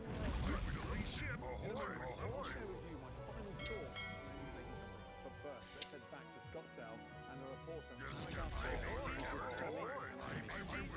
How was your business affected by what happened in the episode? We're completely bombarded by the media, by customers, by haters, by trolls. We've become the #1 tourist attraction for the summer. Only it's like Disneyland for the crazies. They stand outside and take pictures just because they want to see us. When they come in, they look at us like they are real and they almost pass out. And then they sit down and they try our food and they see who we are as people and they say, I can't believe it. It's amazing. It's incredible. How did this ever happen? What's going on here? Are we being punked? But have you been busy? Because we really didn't find anyone who ever said this place was packed. Well, I'm open for business right now. Look, how can I have any normal business when I have this all day long? What happened with Facebook with the allegations that you had been hacked? Every single post that was written calling people shit and making fun of them for not making money did not come from us. We didn't say those things. Now we are, because now we're lit the fire inside of us. Now we're calling people the trolls and telling them that they have no balls because that's us. And I think it takes a very special kind of person. It's called a eunuch to be able to call someone that over the phone or through the internet that you don't know who they are. Because there's trolls. Can we talk about the tips? I was pretty surprised that the waitresses didn't keep their tips. Why, Sammy?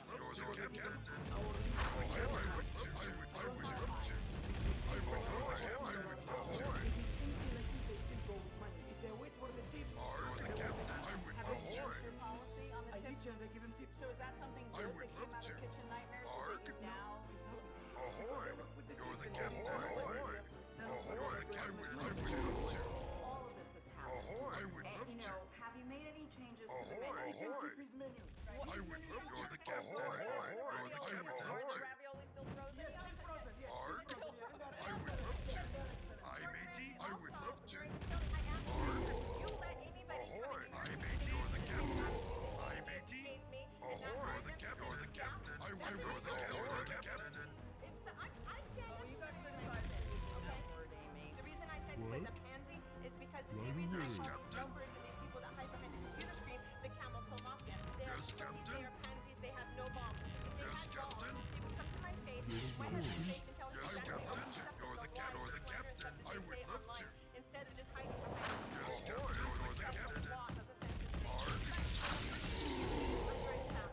I'm sorry, I love to control my language and not have a severe Tourette's syndrome. But this is what's happened to me because of the pressure. I call that man pansy because he was a pale-faced pansy-ass willow. That's exactly what I call him. Yes, I'm going to say things if someone attacks me. I'm not going to stop. And I will be a pansy, and I'm not a pansy. There was a part in the episode where it showed that Sammy tries to shield you from criticism. And when Gordon sent back to film Sammy, you didn't really want to tell me. Because it's not true. Because my wife's food is excellent. Everybody loves my wife's food.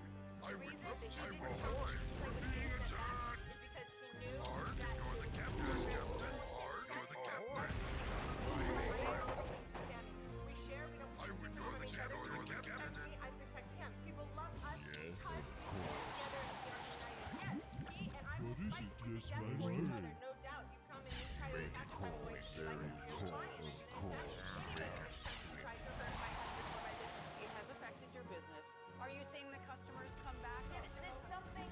Is there... Different people, they come, they're very happy, surprised. Surprised what Gordon Ramsay said. I have enough money to keep my business as long till the stupid people become smart. And then they come again to us. And they win. We are not the ones Gordon Ramsay represents. We are not at all. We are not a villain, a gangster, or what.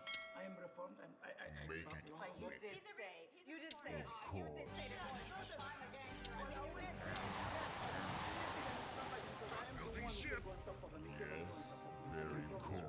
Not him, not others. I can promise. But you did say that, Sammy. I did say it. I will say it again if I have to. I will say it.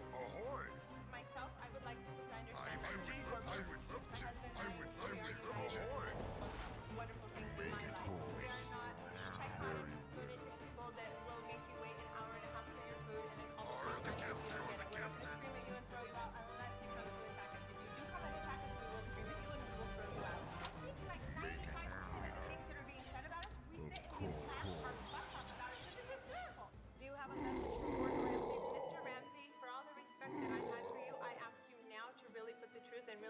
a chance. Really give us a chance. Who is it to give you a chance? Because he tried to destroy us. Well, He has but he's control not- of these he cameras. doesn't give us chance. Arg, Fuck everybody. ahoy, the Give captain. us a chance. They edited us. I need him to give me a chance. Well, obviously, the whole world thinks that we're He psychotic killed you because of already. the way that they He edited killed us. you already. You think he's going to come and say, no, the food is good? I was joking. What? Yeah, I think What it is should be that what? if What He is won't it? do that. Then. If you ask Yes, him too much, he master. can't. What is it? He's like he's going Yes, to say that and master. he's going to close Right his store. That's away. it. Yes, He's finished. Captain. He's finished. Ahoy, ahoy, He will you're never the say captain. it. Of course, he will keep it. You're the captain.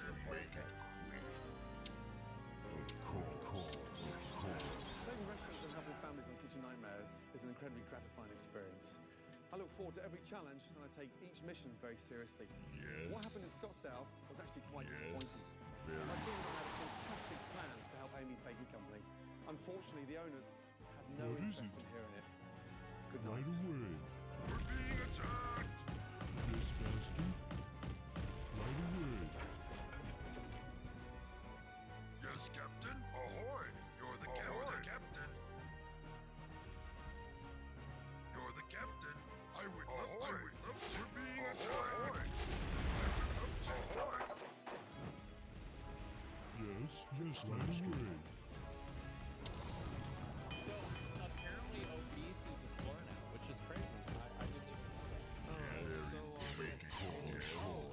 Susan, ahoy. what appears to be the problem. Hey there, Doctor. Hey, you're right. Yeah. How are you? Doctor, I'm gonna be honest, mate.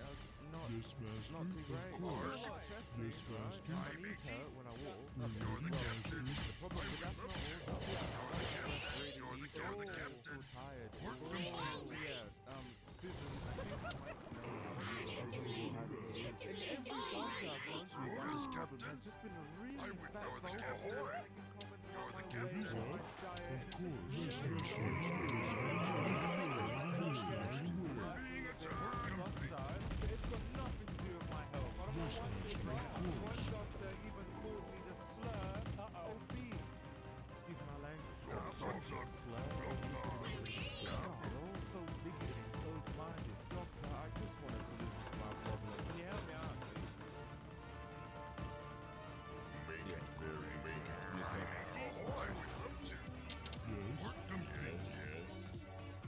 So, hello. You want to know another example of this? How this has already happened is retarded. So retarded used to be the word that you would use as a euphemism for a word that was worse. But now we don't use. Now retarded is seen as the bad word, and people are using neurodivergent instead. Now, guys, I think that if you are using a word that is supposed to mean a lack of mental acuity or awareness or some variation of that, and you're using it in a derogatory way, Of course, right away. that's right. I think that people are just looking for a new way to complain about something stupid. The Linus word? Oh, the hard R. Oh, yeah. Of course. Yes, Ladies master. and gentlemen, boys and girls, cats and dogs, starlight and you. Welcome back to the channel. Or if this just so happens to be your first time here, I'm not even gonna say it. Okay, you know. And before the comments and say, "Oh, you sound so different. Why do you sound so different?" It's because I got braces, I got grills. Okay, that's why I low-key have a little bit of a list. All right, some I words. had braces whenever I was a kid, from like 8th grade to like 10th grade. Still kind of hard to pronounce, but to be fair, most of it is still That way, there. when my teeth fell out a few years later, they fell straight out rather than on an Just right. And if you say you can't hear a difference, then I'm gonna give you flowers. Okay, I'm gonna give you roses and dandelions. I was supposed to take a 2-week break off YouTube so my speech could recover, but I had to make this video. This is just retarded. No. Let me just preface this.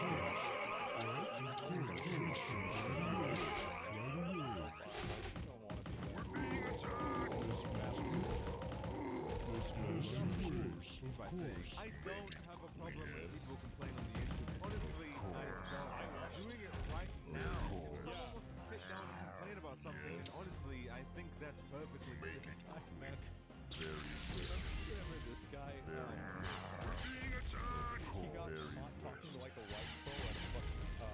Yes, master. Dr. Of course. Kumar, yeah. Yes. He got Yes, caught master. talking Right to a away. white girl Of at course. a Of mall or course. something Of like that. course. It was so Yes, funny. master. Was at an airport, yeah. Yes, master. Right away. Yes, master. The only thing reminding of something that you yourself can control. It's one thing if I complain about Cocoa Pops tasting like shit because they took the sugar out. I don't know why they did that. But it's different if I'm the CEO of Cocoa Pops complaining about the same thing. Like, do you not see how stupid that would be? You fucking made it to it. And similar to that, if you complain about being made fun of on the internet while you simultaneously... Oh my fucking god! Who are these people? Of course. This is why we used to have places that you would put them in.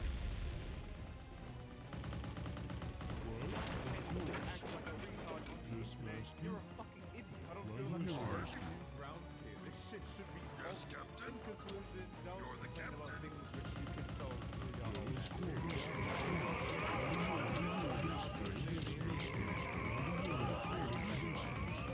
and for some reason, I don't feel like it's gonna get any better anytime soon. But easily one of the dumbest communities on the internet is the fucking body positivity, fat liberation, body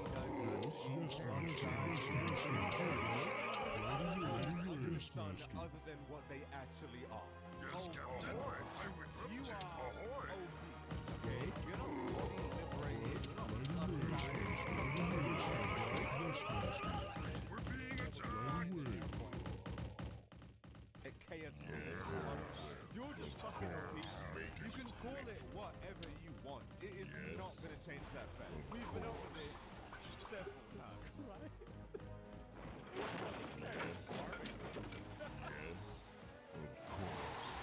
And like I've said in those previous... Yeah, they're gonna die of old age at 35. Yeah, guys, I've only got a year left.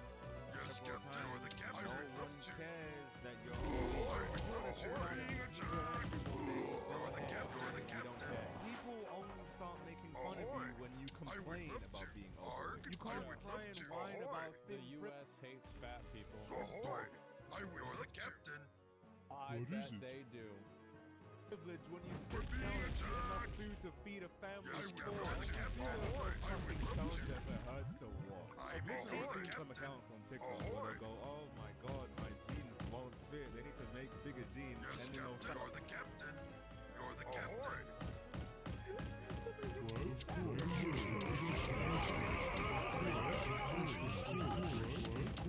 What the fuck?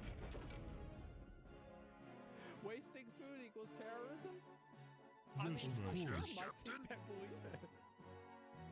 Simultaneously post what I eat in a day, and it's the worst. My favorite part about this, bro, like, look what it went and said. Donut number one. What is it? Away. Yes, master. It's not donut, it's only donut.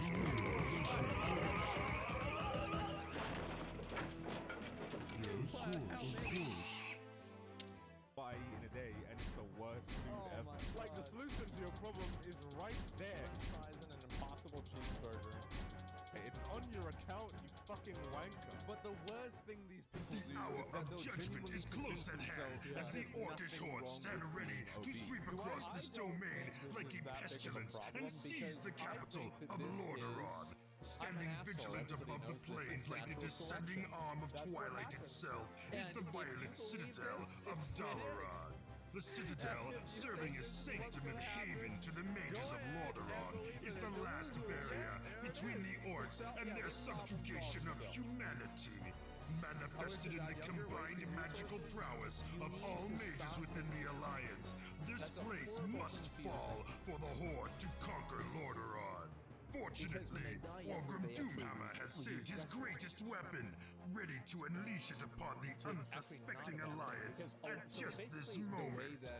A lot of medical expenses are incurred within like the last year or really even the last 3 to 1 month of life. So if somebody lives fast and dies hard at 700 pounds at the ripe old age of 29, we saved a lot of money. Master? What? And so, Alright. no, I'm not. Okay. Alright. No, don't. Yes, listen. okay. Alright. Okay. Alright. Yes, man. Alright. Why that just doesn't make any sense. I've done it before, so I don't think I need to, but I will say that looking like this can, will, and is going to kill you. And is 100% going to cause you health issues down the line. Like heart problems, kidney problems, joint problems, eye problems, why you need to go on. That short list is bad enough, but the full one is pretty fucking bad. Now, I'm not saying that people who aren't fat don't have these problems. But I'm saying that if you are fat, This is why everyone fucking gets annoyed by this shit. It's not that. Because, here's the thing. Some people treat their body like a temple. I treat mine like a zoo. I eat fast food every day. I drink soda constantly. I live like an absolute fucking animal. And you know what I don't do? I don't say, hey guys, this is normal. Oh, this is normal. Wow, guys, it's normal. This is just me being normal. Wow, look how normal I am. It's insane. That's the reason why people are fucking annoyed. It's not that it's happening. It's that you're trying to tell us it's fucking normal. And I think that's unhealthy. Because young girls see that and they're like, oh, it's okay. No, it's not. You are much more likely to have these problems. That's not me being fatphobic. That's me using what they taught me back in primary school. Children know this. Most people know this. Even you fat people know this. That's why they love the delusion of fat just being a body type, to which it's not. It is a body type.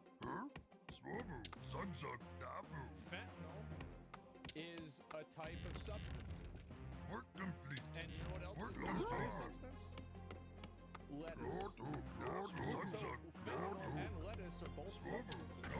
So listen, body type C? No, this is body type O. It comes with many issues,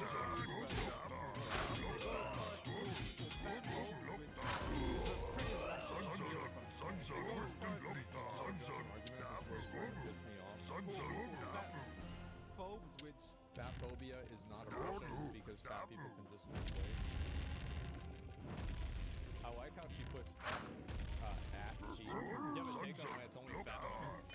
Yeah, absolutely. The reason why fat women are trying to push this is because they're trying to normalize their lifestyle.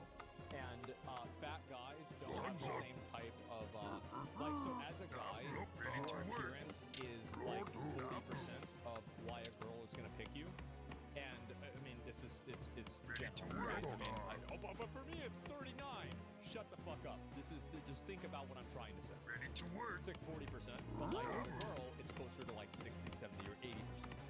So girls want to normalize being overweight and make being overweight normal. And also, this is another, you would say it's hogwash.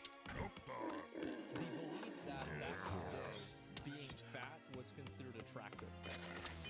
This is only true if you take away all of the context to it. The reason why being fat was considered attractive back in the 1700s, for example, is because it was an indicator of wealth. And the wealth was what was attractive. Being fat was just an indicator. A lot of people don't. In medieval times, yes, exactly. And also, there are plenty of people who like fat women. Like, this is obvious. We all know this. So it's not like nobody likes it, but the reason why it's girls is because girls are the ones that want to normalize it because guys don't want to date them. So they're trying to change the way that society sees being overweight, so it's easier for them to get a boyfriend, right? That's basically it. It's a pretty rational fear, if I'm being honest. No one in their right mind would want to look like this. Absolutely fucking no one. It's just in recent times, there's been a really... There's like females, there's even a breed of that where the sexual satisfaction comes from feeding somebody to the point of death. It's called death feederism if you want to look it up. Oh yeah, there's a whole iceberg. It's more like a weird push into glorifying this stuff. The silly, healthy, old-sized, my body is beautiful bullshit that no one has for some reason become a main statement in today's modern media. And it just keeps getting worse. Well, the problem is that like people took it way too far. Like for a long time, there was this idea that you had to be like 120 pounds as a woman, and like it was like based off like Victoria's Secret models, which is like in my opinion, I don't really find a lot of those girls particularly attractive, right? That's not like my preferred body type. But and like if I think about like what are the characters in WoW that look like that, they look like the Nightfallen characters in what was it? The middle area in Legion, and they look like the Nightfallen people before they got the mana. In Suramar, yeah, like the withered. That's the way they look to me. They look like Victoria's Secret models. And so yeah, I think it was awful. And so a lot of that was like a trend away from like that beauty standard. But the problem is that it's gone too far in the other direction. The word obese trending on Twitter. Or whatever the fuck people call it nowadays, I don't care. Now to everyone who actually enjoys their life and doesn't use Twitter, you're probably wondering, why was the word obese trending? Well, now the word obese, the medical term obese, is considered a slur. Yes, obese is considered... And she blaming Elon Musk. Where literal slurs overlap. In Asian countries, the women there are rarely obese. I don't know. I mean, that's what I hear, but I've never been. Considered a slur. Yes. Yeah. A slur. The word should now be censored and treated like a slur. The word...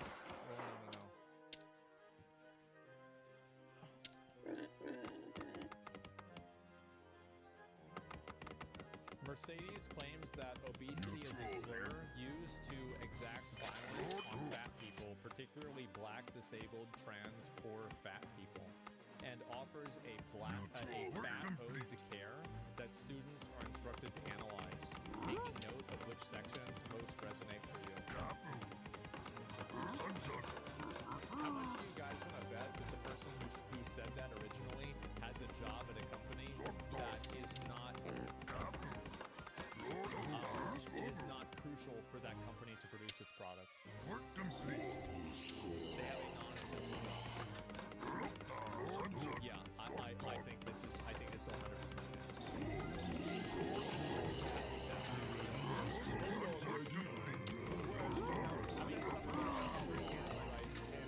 Honestly, I couldn't make this up even if I tried. Even though I have zero expectations pretty much the same thing. Yeah, guys, still I can always identify someone who doesn't have a great grasp on history based on medicalization as a stamp of inherent virtue. This comes up a lot when I talk about how the word obese is a slur. At least one person will always pop their head out of the ground to say, obese is a medical term. But it says it right there. It's a medical condition that people can get diagnosed with. As if that somehow makes it better.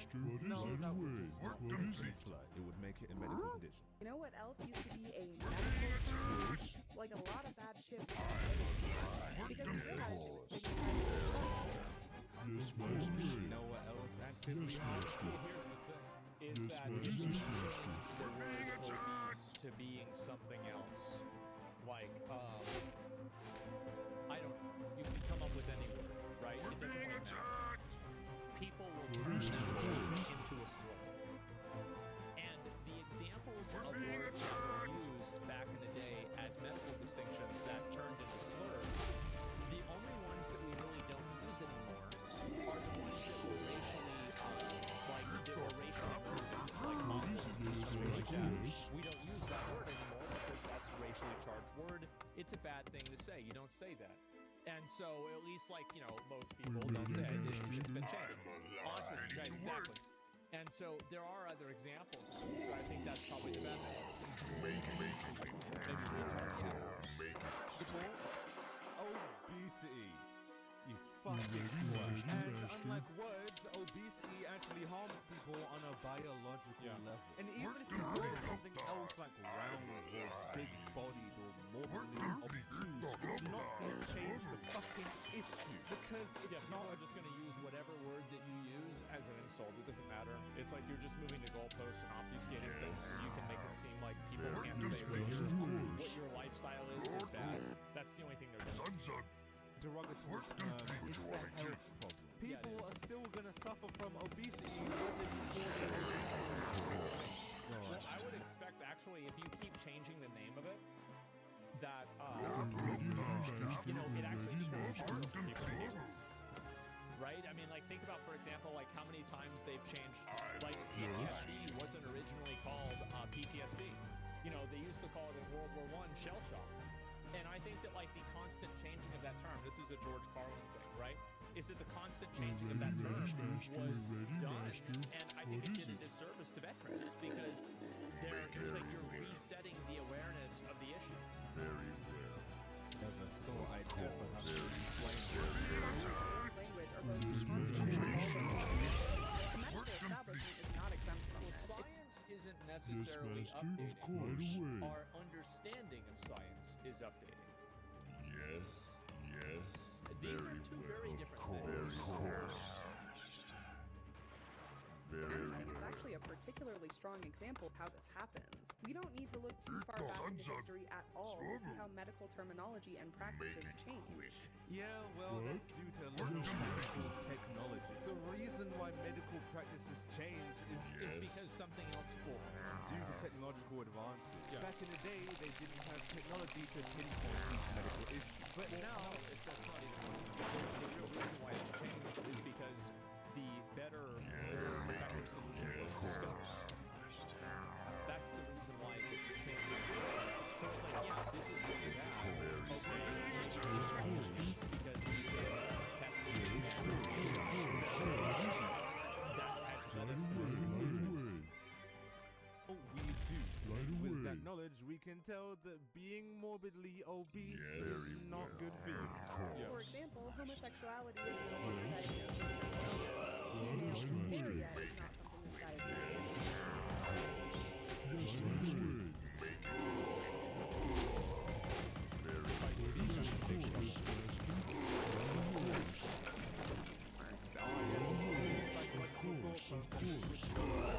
You know, guys, I think I'm starting to see the relation between that and black literally cover your organs. Yeah, they're definitely the same thing. Cocaine and heroin are no longer prescribed as anesthetics or cough suppressants. Lysol cleaning spray is no longer used as a douche.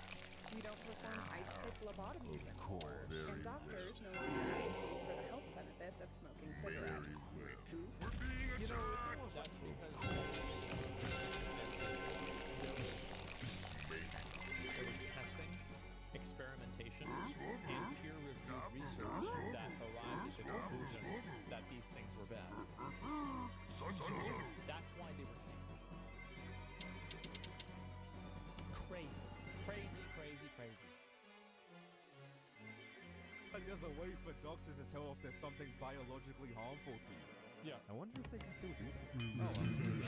Is her argument here that science is just outdated and there's nothing unhealthy about being overweight? Because if that's the case, then she'd be wrong. The same rule. I mean, these are the people, like, you can't expect somebody like this. Like, here's the thing. I remember back in the and there were a lot of girls in the school and guys who were just not really sure. They just dumb as fuck. Like, you're not going to understand it.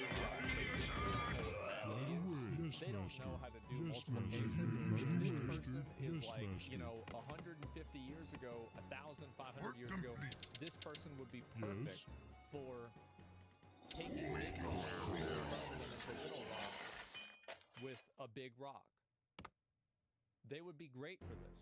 But now society has evolved in a way that this person has no outlet. So what do?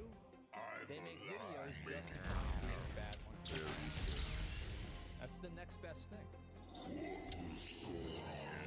we know smoking cigarettes is bad is the same way that we know overeating is bad. You'd expect a fully grown adult to know this. It's crazy. More importantly, when a marginalized group tells you that a word or practice harms them, you can just go ahead and believe them. Oh, God. No. Well, I'm not going to allow somebody to dictate what I think. So because you're fat, I have to. Nope.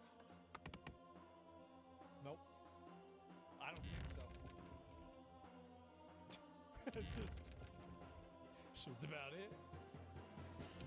I love alcohol.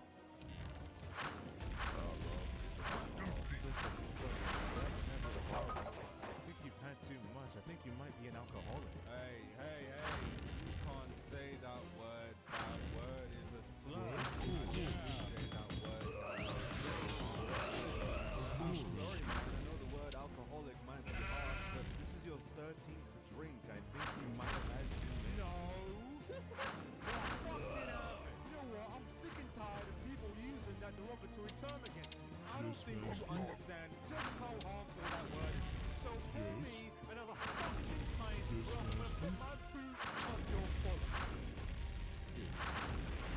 You're not welcome. It doesn't matter what word I use here. The problem is this guy drinks too fucking much. I don't understand how people. By the way, here's another little fun fact here: is that the Guinness Book of World Records actually no longer takes in records for fat animals because it was creating an encouragement for people to overfeed their pets, which was considered animal abuse. Yes, very well. I don't understand how people can argue against this. My point here is you can call it whatever you want. It's not going to change the fact that obesity is an underlying medical condition. And if you view that as offensive, well, then that kind of contradicts the entire fat liberation movement. I thought it was okay to be obese. Why is it now all of a sudden a word that shouldn't be said?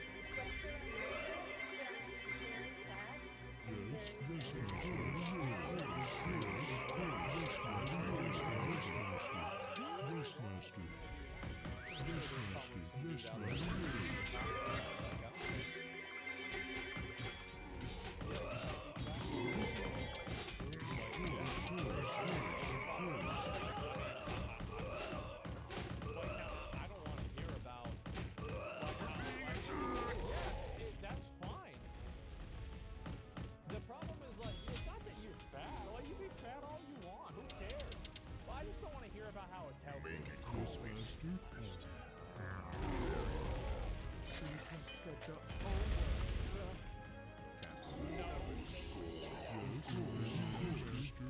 It's like the N-word. They can say it. We can't say it. They can say it. Of course. It's their word. Yeah. Is it good? Is it a word that no one should ever say? Because if so, then I have replacement suggestions. Fat Talk, feel free to contact me. But this all just feels like they're just ignoring their health. Like one big, everyone close your ears and go la la la la la. I don't want to hear the obese word. To which, okay, fine, but that's not gonna change the fact. This word, to which, okay, fine, but that's not. Jesus. Okay, alright.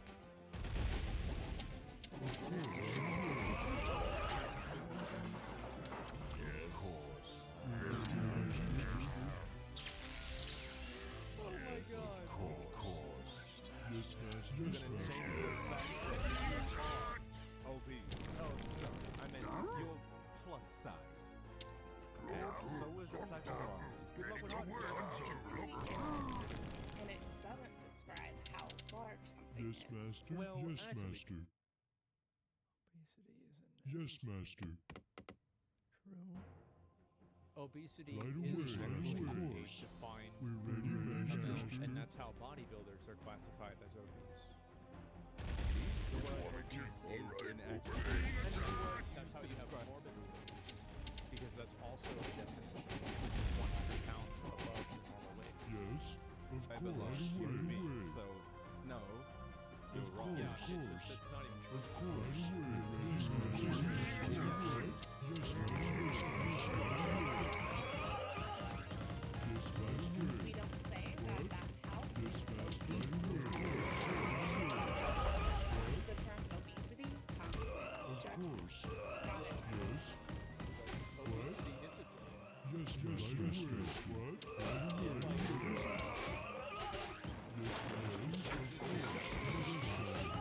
It's like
It's a weight loss. It's gonna be it's a weight loss.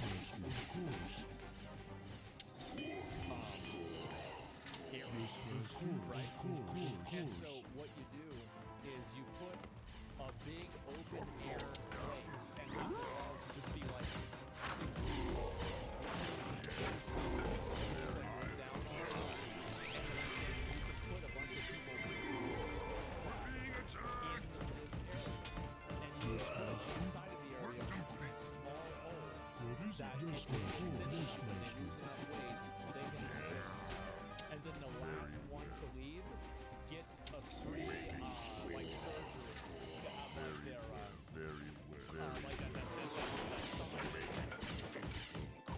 Right? It's like it's a battle royale. Yeah, exactly. And so, because like Fall Boogie. Yeah, that's cool. I know.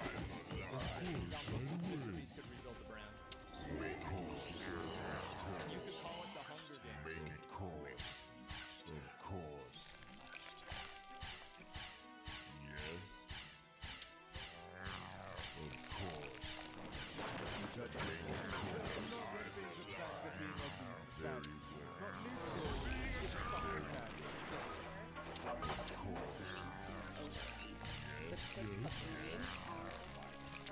Where else is the blame supposed to go? Well, it's obviously the patriarchy. It's gotta be it's evil.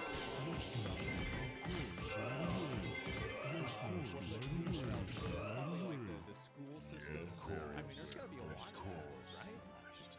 Me? Is it my fault that you can't go outside of the system? Bro, I love reading these. I really do. Accessibility is for everyone. No one's been short-changed. We're embarrassed for using the tools they need to navigate the world.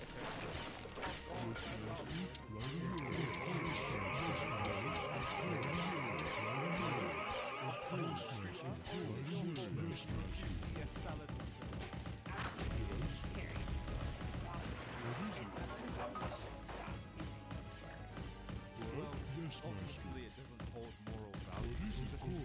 The food itself isn't the problem. The problem is when you eat 3,000 to 4,000 calories of it every day. You can change the word all you want. The problem is still gonna be there. You fucking idiot. Yeah, these are people that change the word on it. They think it's going to convince people is different. I like that word. Can you change it? Nay, the word's not the What you have to understand is that if it wasn't for McDonald's, McDonald's puts out these advertisements, and they say like, if you go to McDonald's, you're gonna get good food, and so then they have to go to McDonald's. That's what happens. So it's their fault. It's like, well, why don't you get mad at McDonald's for putting out these advertisements, getting everybody to think this? The problem is that your internal organs probably look like Indian street food, the size of 3 people. You want people to ignore. I don't care how big your fucking organs are. You want to be fat? Go ahead, be fat. You want to be fat as a motherfucker? Go ahead and do it. You want to do that? That sounds great. But others do not want to fucking hear about how it's okay, about how it is normal. It's not fucking normal. You think people evolved from monkeys. Monkeys can climb a tree. Can they climb a tree? No, bro. They're a mountain. It's not going to happen. Can't even sit down in a chair. You want to change the word to round? You want it to be plus size? You want it to be fucking morbid? It doesn't make a difference because the health problems that obesity cause are still gonna be there. Oh god, these people are so brain dead.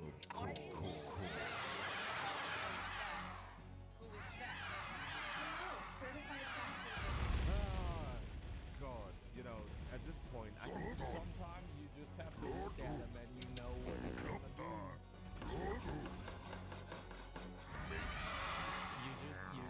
You know what it's gonna be, bro. Like, tell what kind of response I'm gonna get. I don't even... You know what she is? Who's the target audience? Very well. Of course. I like using this word, but this is literally the Karen haircut. It is. Absolutely. And I'm more than happy to answer your question if you really want an answer. James, sure you do. Just get on with it. To start, I refer to myself as fat, and I don't care if other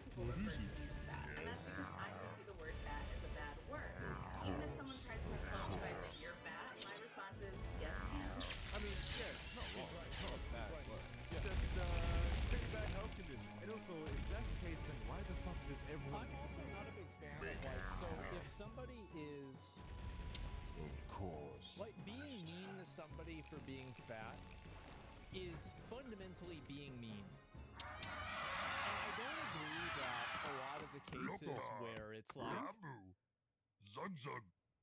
Oh, well, we're fat shaming you because we want you to lose weight. You're fat shaming her because you think it's fun. And I think that's, you want to do that, it's fun. But don't go and act like you're trying to help anybody out. Get so upset about the word obese? Is it because obese sounds worse than fat? I mean, it does. I don't think they it's both way reach worse. the same conclusion. Heart disease. Took a lot of work to get to this point, and that's because, like many other words in our language, the word fat has a dark history where it has been used to belittle, insult, Well, yeah, but you don't really think that because when you call yourself fat, so like, you really think that. For the most part, to educate. Because being fat is not a good thing. It's not a fucking body type like in a video game. No, it actually has consequences in real life. The way you talk about being fat is like it's like being short or having a big nose or having big lips or some shit like that. Those are inherent characteristics which you can't change.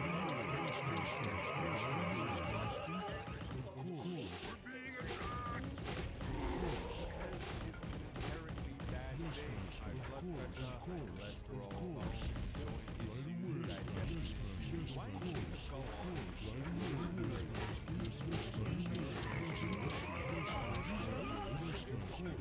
Like, this is a bit of a chip on my shoulder, I'm gonna be honest, is that growing up, I was always growing up, I was also very skinny. I would be made fun of very regularly for being skinny. People would call me names, they would say all kinds of things about me. Now, it would bother me. Nowadays, it doesn't, because now they're in their 30s just like I am, and their knees hurt because they're fat, and I'm not, and I don't have that problem, so too bad. But back then, and so like I got made fun of all the time for being really skinny. I did very regularly. People would say stuff like that about me. Right away, yes, master. Yes. Right away. Right away, yes, master. in a way that's not derogatory, which quite frankly... Somebody said, did you get called a Holocaust survivor? I didn't. You want to know why? Because we didn't learn about the Holocaust until, like, I don't know, maybe like the second half of senior year. And people were like, damn, bros, they kill all. Damn, that's cool. Wow. Oh, damn. Yeah, we didn't even know what the fuck that was. Millie, damn. Fat refers to refer to their body as curvy or plus size. They have every reason in the world to do so. You need to respect it. What? I think that it is like you. So, I swear to God, like there's a big difference. So like plus sized is like basically the same as being fat, right? But curvy is not being fat. This is not the same thing. Of course. Everybody knows Yes, this. master. Of course. Of Why course. are we talking about it? Yes, master. True, thank you. Yes, exactly. Thick, where there's thick, there's slim thick, and then there's extra thick, and it's pretty obvious which one means, right? I would say thick and curvy are pretty much equivalent in a lot of cases. But you know, I hate this. This is, you know what this is? It's false advertising. Okay? That's what's going on.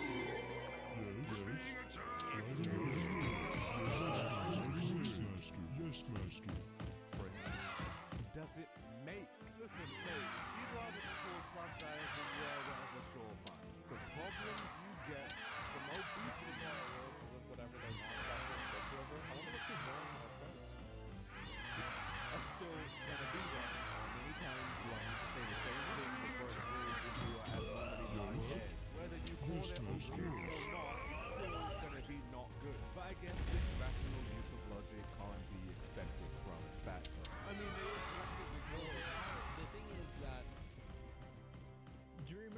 Boogie was getting mad at me for earlier about how I said the narcissism thing and the selfishness thing? Remember that? What is it? Of course. How about that? Yes. How about that? Right That's away. crazy, isn't it? Yes, ma'am. It was a good idea to call themselves Fat Talk, for fuck's sake. But another app that rational thought process can't be given to is Twitter. Obvious. I feel like anyone familiar with Twitter could have probably guessed that at this point. No one uses their brains on that. People even found a way to find political discourse in a McDonald's advert. The people of Twitter... That was stupid, man. Like, I remember that, the McDonald's Japan advertisement. That was a crazy few days. What is it? Right away. If anyone deserves to suffer horribly, it's this Swedish piece of shit. With an AI-generated picture of a space marine from Warhammer 40k, like, what the fuck?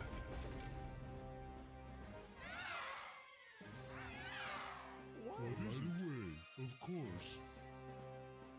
This app is actually hell. Like, actually fucking hell. I refuse to believe that anyone who uses this app is happy. Of course, if they can make big issues. Here's my strongest argument for making the internet 18 plus. Because out of literally nothing, I don't see how it is. I want to read this again. There are a lot of Alabaster ads in the pyramids West of that depict Lordaeron's happy families capital with small loom kids, but before they're not you in the designed to appeal to distance. online The Nazi proud, purpose. You know defiant what I'm armies of the Alliance stand resolute in their final, fleeting moments. All that remains is the shrill, clarion call to battle and the fulfillment of our destiny. The tides of darkness are now at Even I've got to put my hand. hands up and say these are some of the dumbest fucking retards on earth. Fat talk is one thing, but Twitter is another fucking planet, man. Obesity is a medical slur. Love your body. If you want to exercise and eat healthier, that's great. But don't be scammed and bullied into making yourself smaller. There is nothing wrong with being fat. Well, Yes, Master. Yes.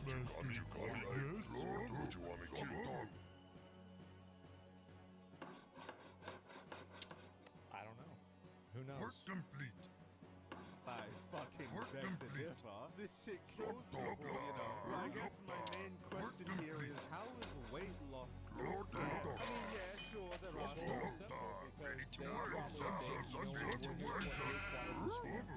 Is that girl probably went to the grocery store and she saw in the magazine Dr. Oz said, take this pill, eat donuts all day, and you're gonna lose 120 pounds, and you're gonna be skinny. And she buys the pill, and she takes it, doesn't Master, work. right? Yes, Master. It's just like, what the fuck? The Great Oz buying off. That's what happened. I bet, yeah. She got scammed by Dr. Oz. shady weight loss practices, but for the most part, the weight loss journey itself is always a good thing. It's good for your heart, brain, mobility, overall health. You get to live longer. You actually get to sit down in chairs and you don't have to worry about weight capacity. And you can actually walk without having to waddle around like a fucking penguin. This isn't bullying, this is just facts. Oh wait, sorry. Sorry about that. I forgot I wasn't supposed to use rational thinking when talking to someone. My apologies. When you see the fat phobia slur obesity, replace the word in your mind with fat people or fat children, and then see how the headline of the post reads. Better. Here, I'll do one myself. People with morbidly obese fat children should have their kids taken away from them and be charged with child abuse or neglect. How about that? Seems pretty fair to me.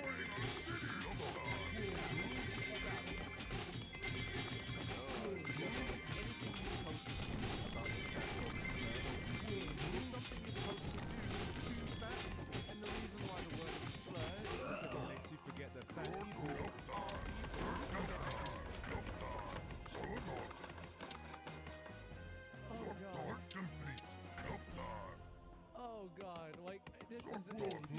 amazing. How does this?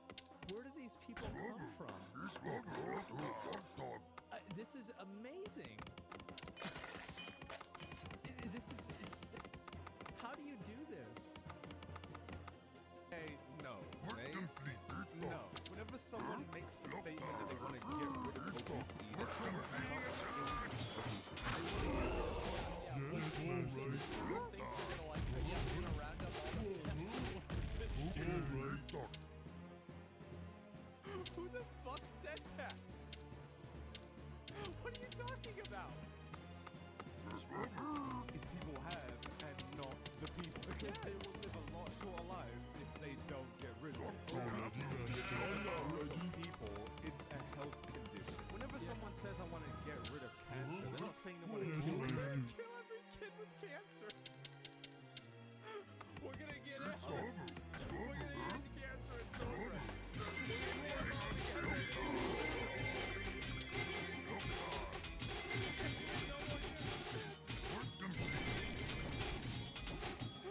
Who the fuck thinks like this? Everyone with cancer, they're saying they want to get rid of the illness. This is like, that's like the logic that a fucking anime protagonist has. It's like a dumber version of Thanos. Don't even try and defend the fat-phobic slur obesity by saying it's a medical term. It's a medical slur. Is that even a thing? Is a medical slur even real? It's either you have the condition or you don't. I don't see how that can be derogatory. It's the word doctors use to deny fat people medical care. Yeah, we know it's used in medicine, causing them using it to...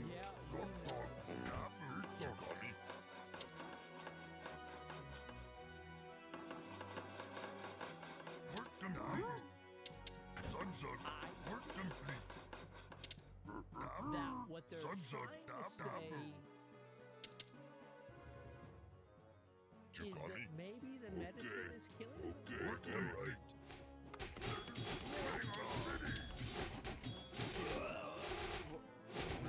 You know what? Yeah, okay. Whenever a doctor gives a fat person health advice, they just denying them health care. Yeah, I hate this term so much. It's so dehumanizing. What do we have here? Another picture of a skinny, pretty girl.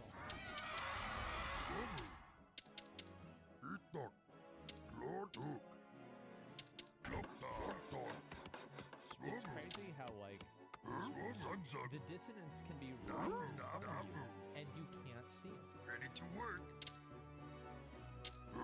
Felt like a fucking specimen when I read the note my doctor wrote for me. You know, to get reasonable accommodations at work. You know, I'm just getting silly here. You can do your life.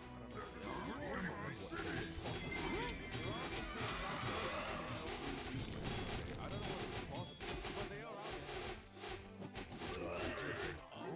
It's an unravelable tapestry of life that nobody can even begin to understand. The human body is full of mysteries, and we've only begun to discover the surface.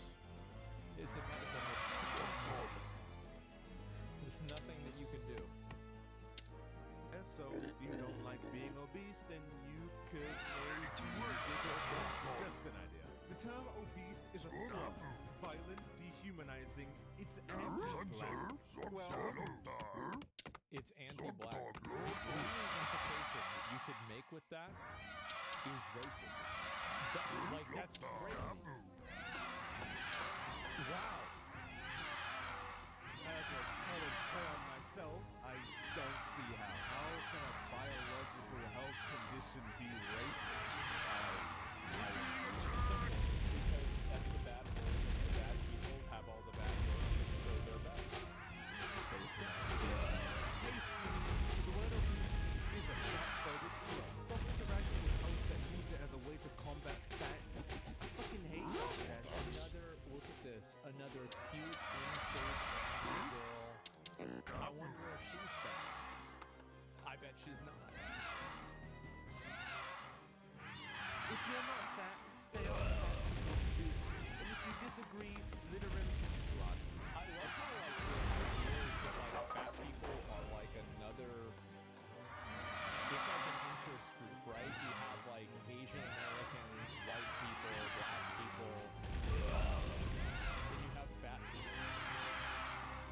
protected class. Yeah, exactly. It's another species. I guess it's crazy. It's well, it's not, but you know. Okay, we're gonna find out. See you later, bro. Calm down, calm down, calm down. It's okay, it's okay. The term obese is a slur because it is used to dehumanize and harass us. It's not because our feelings are hurt by an accurate description. What it is, because I don't see how it can be anything else, is an outdated term that does more harm than good, and as such, it should be eradicated. That's it.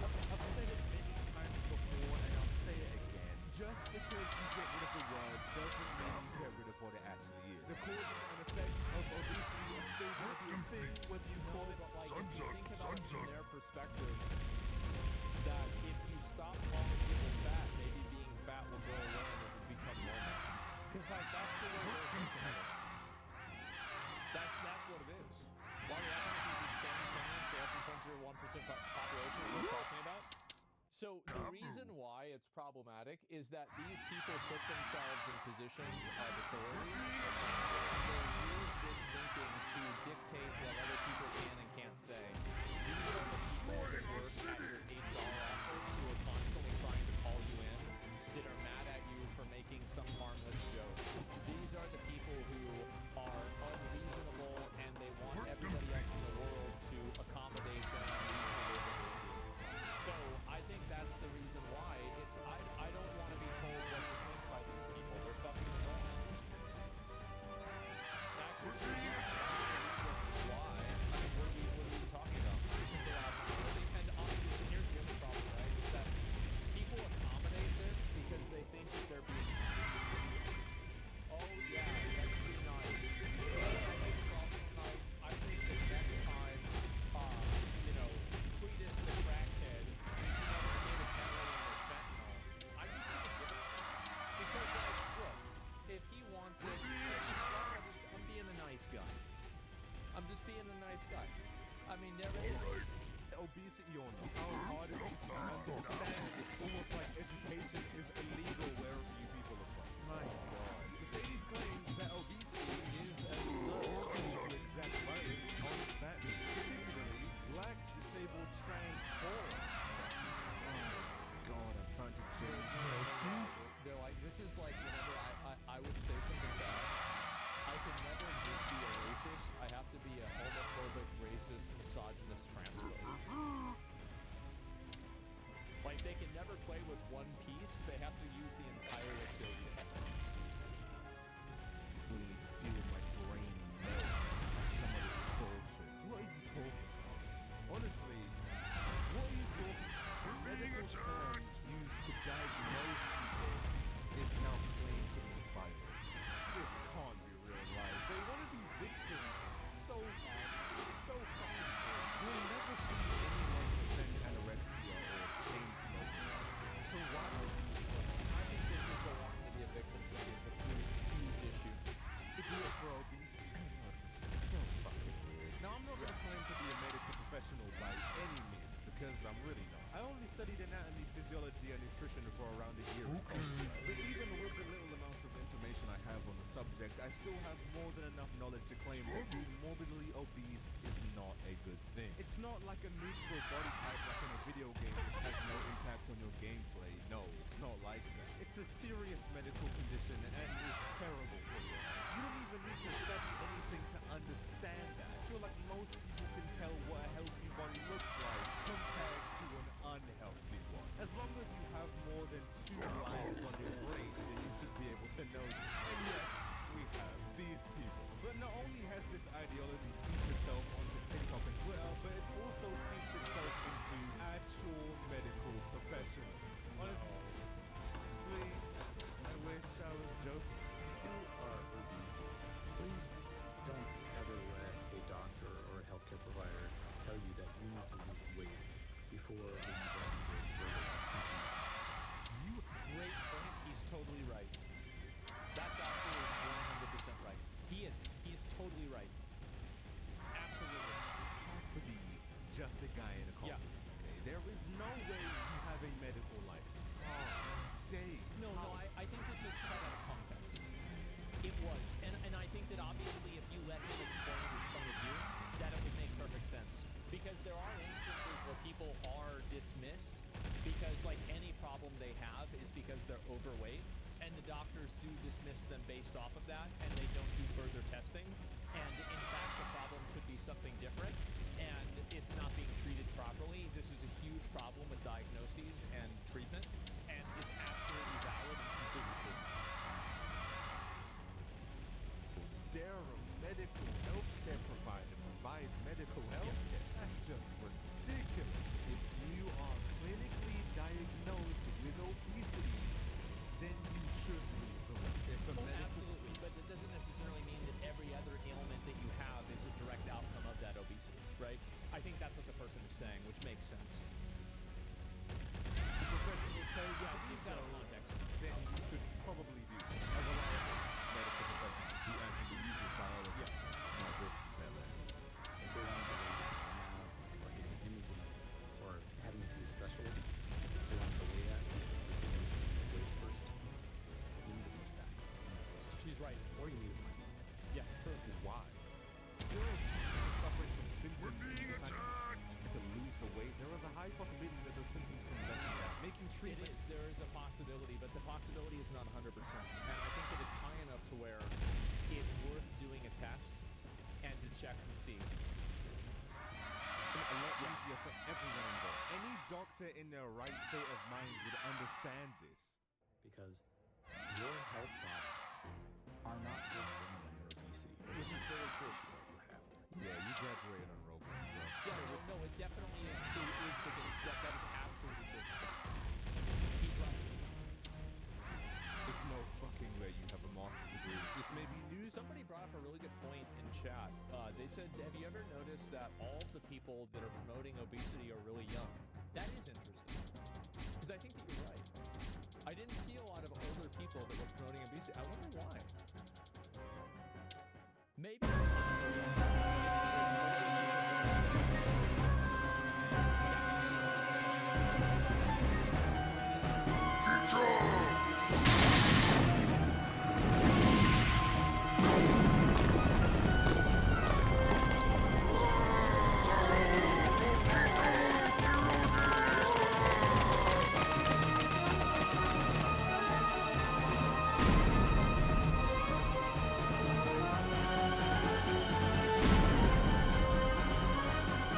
Guards!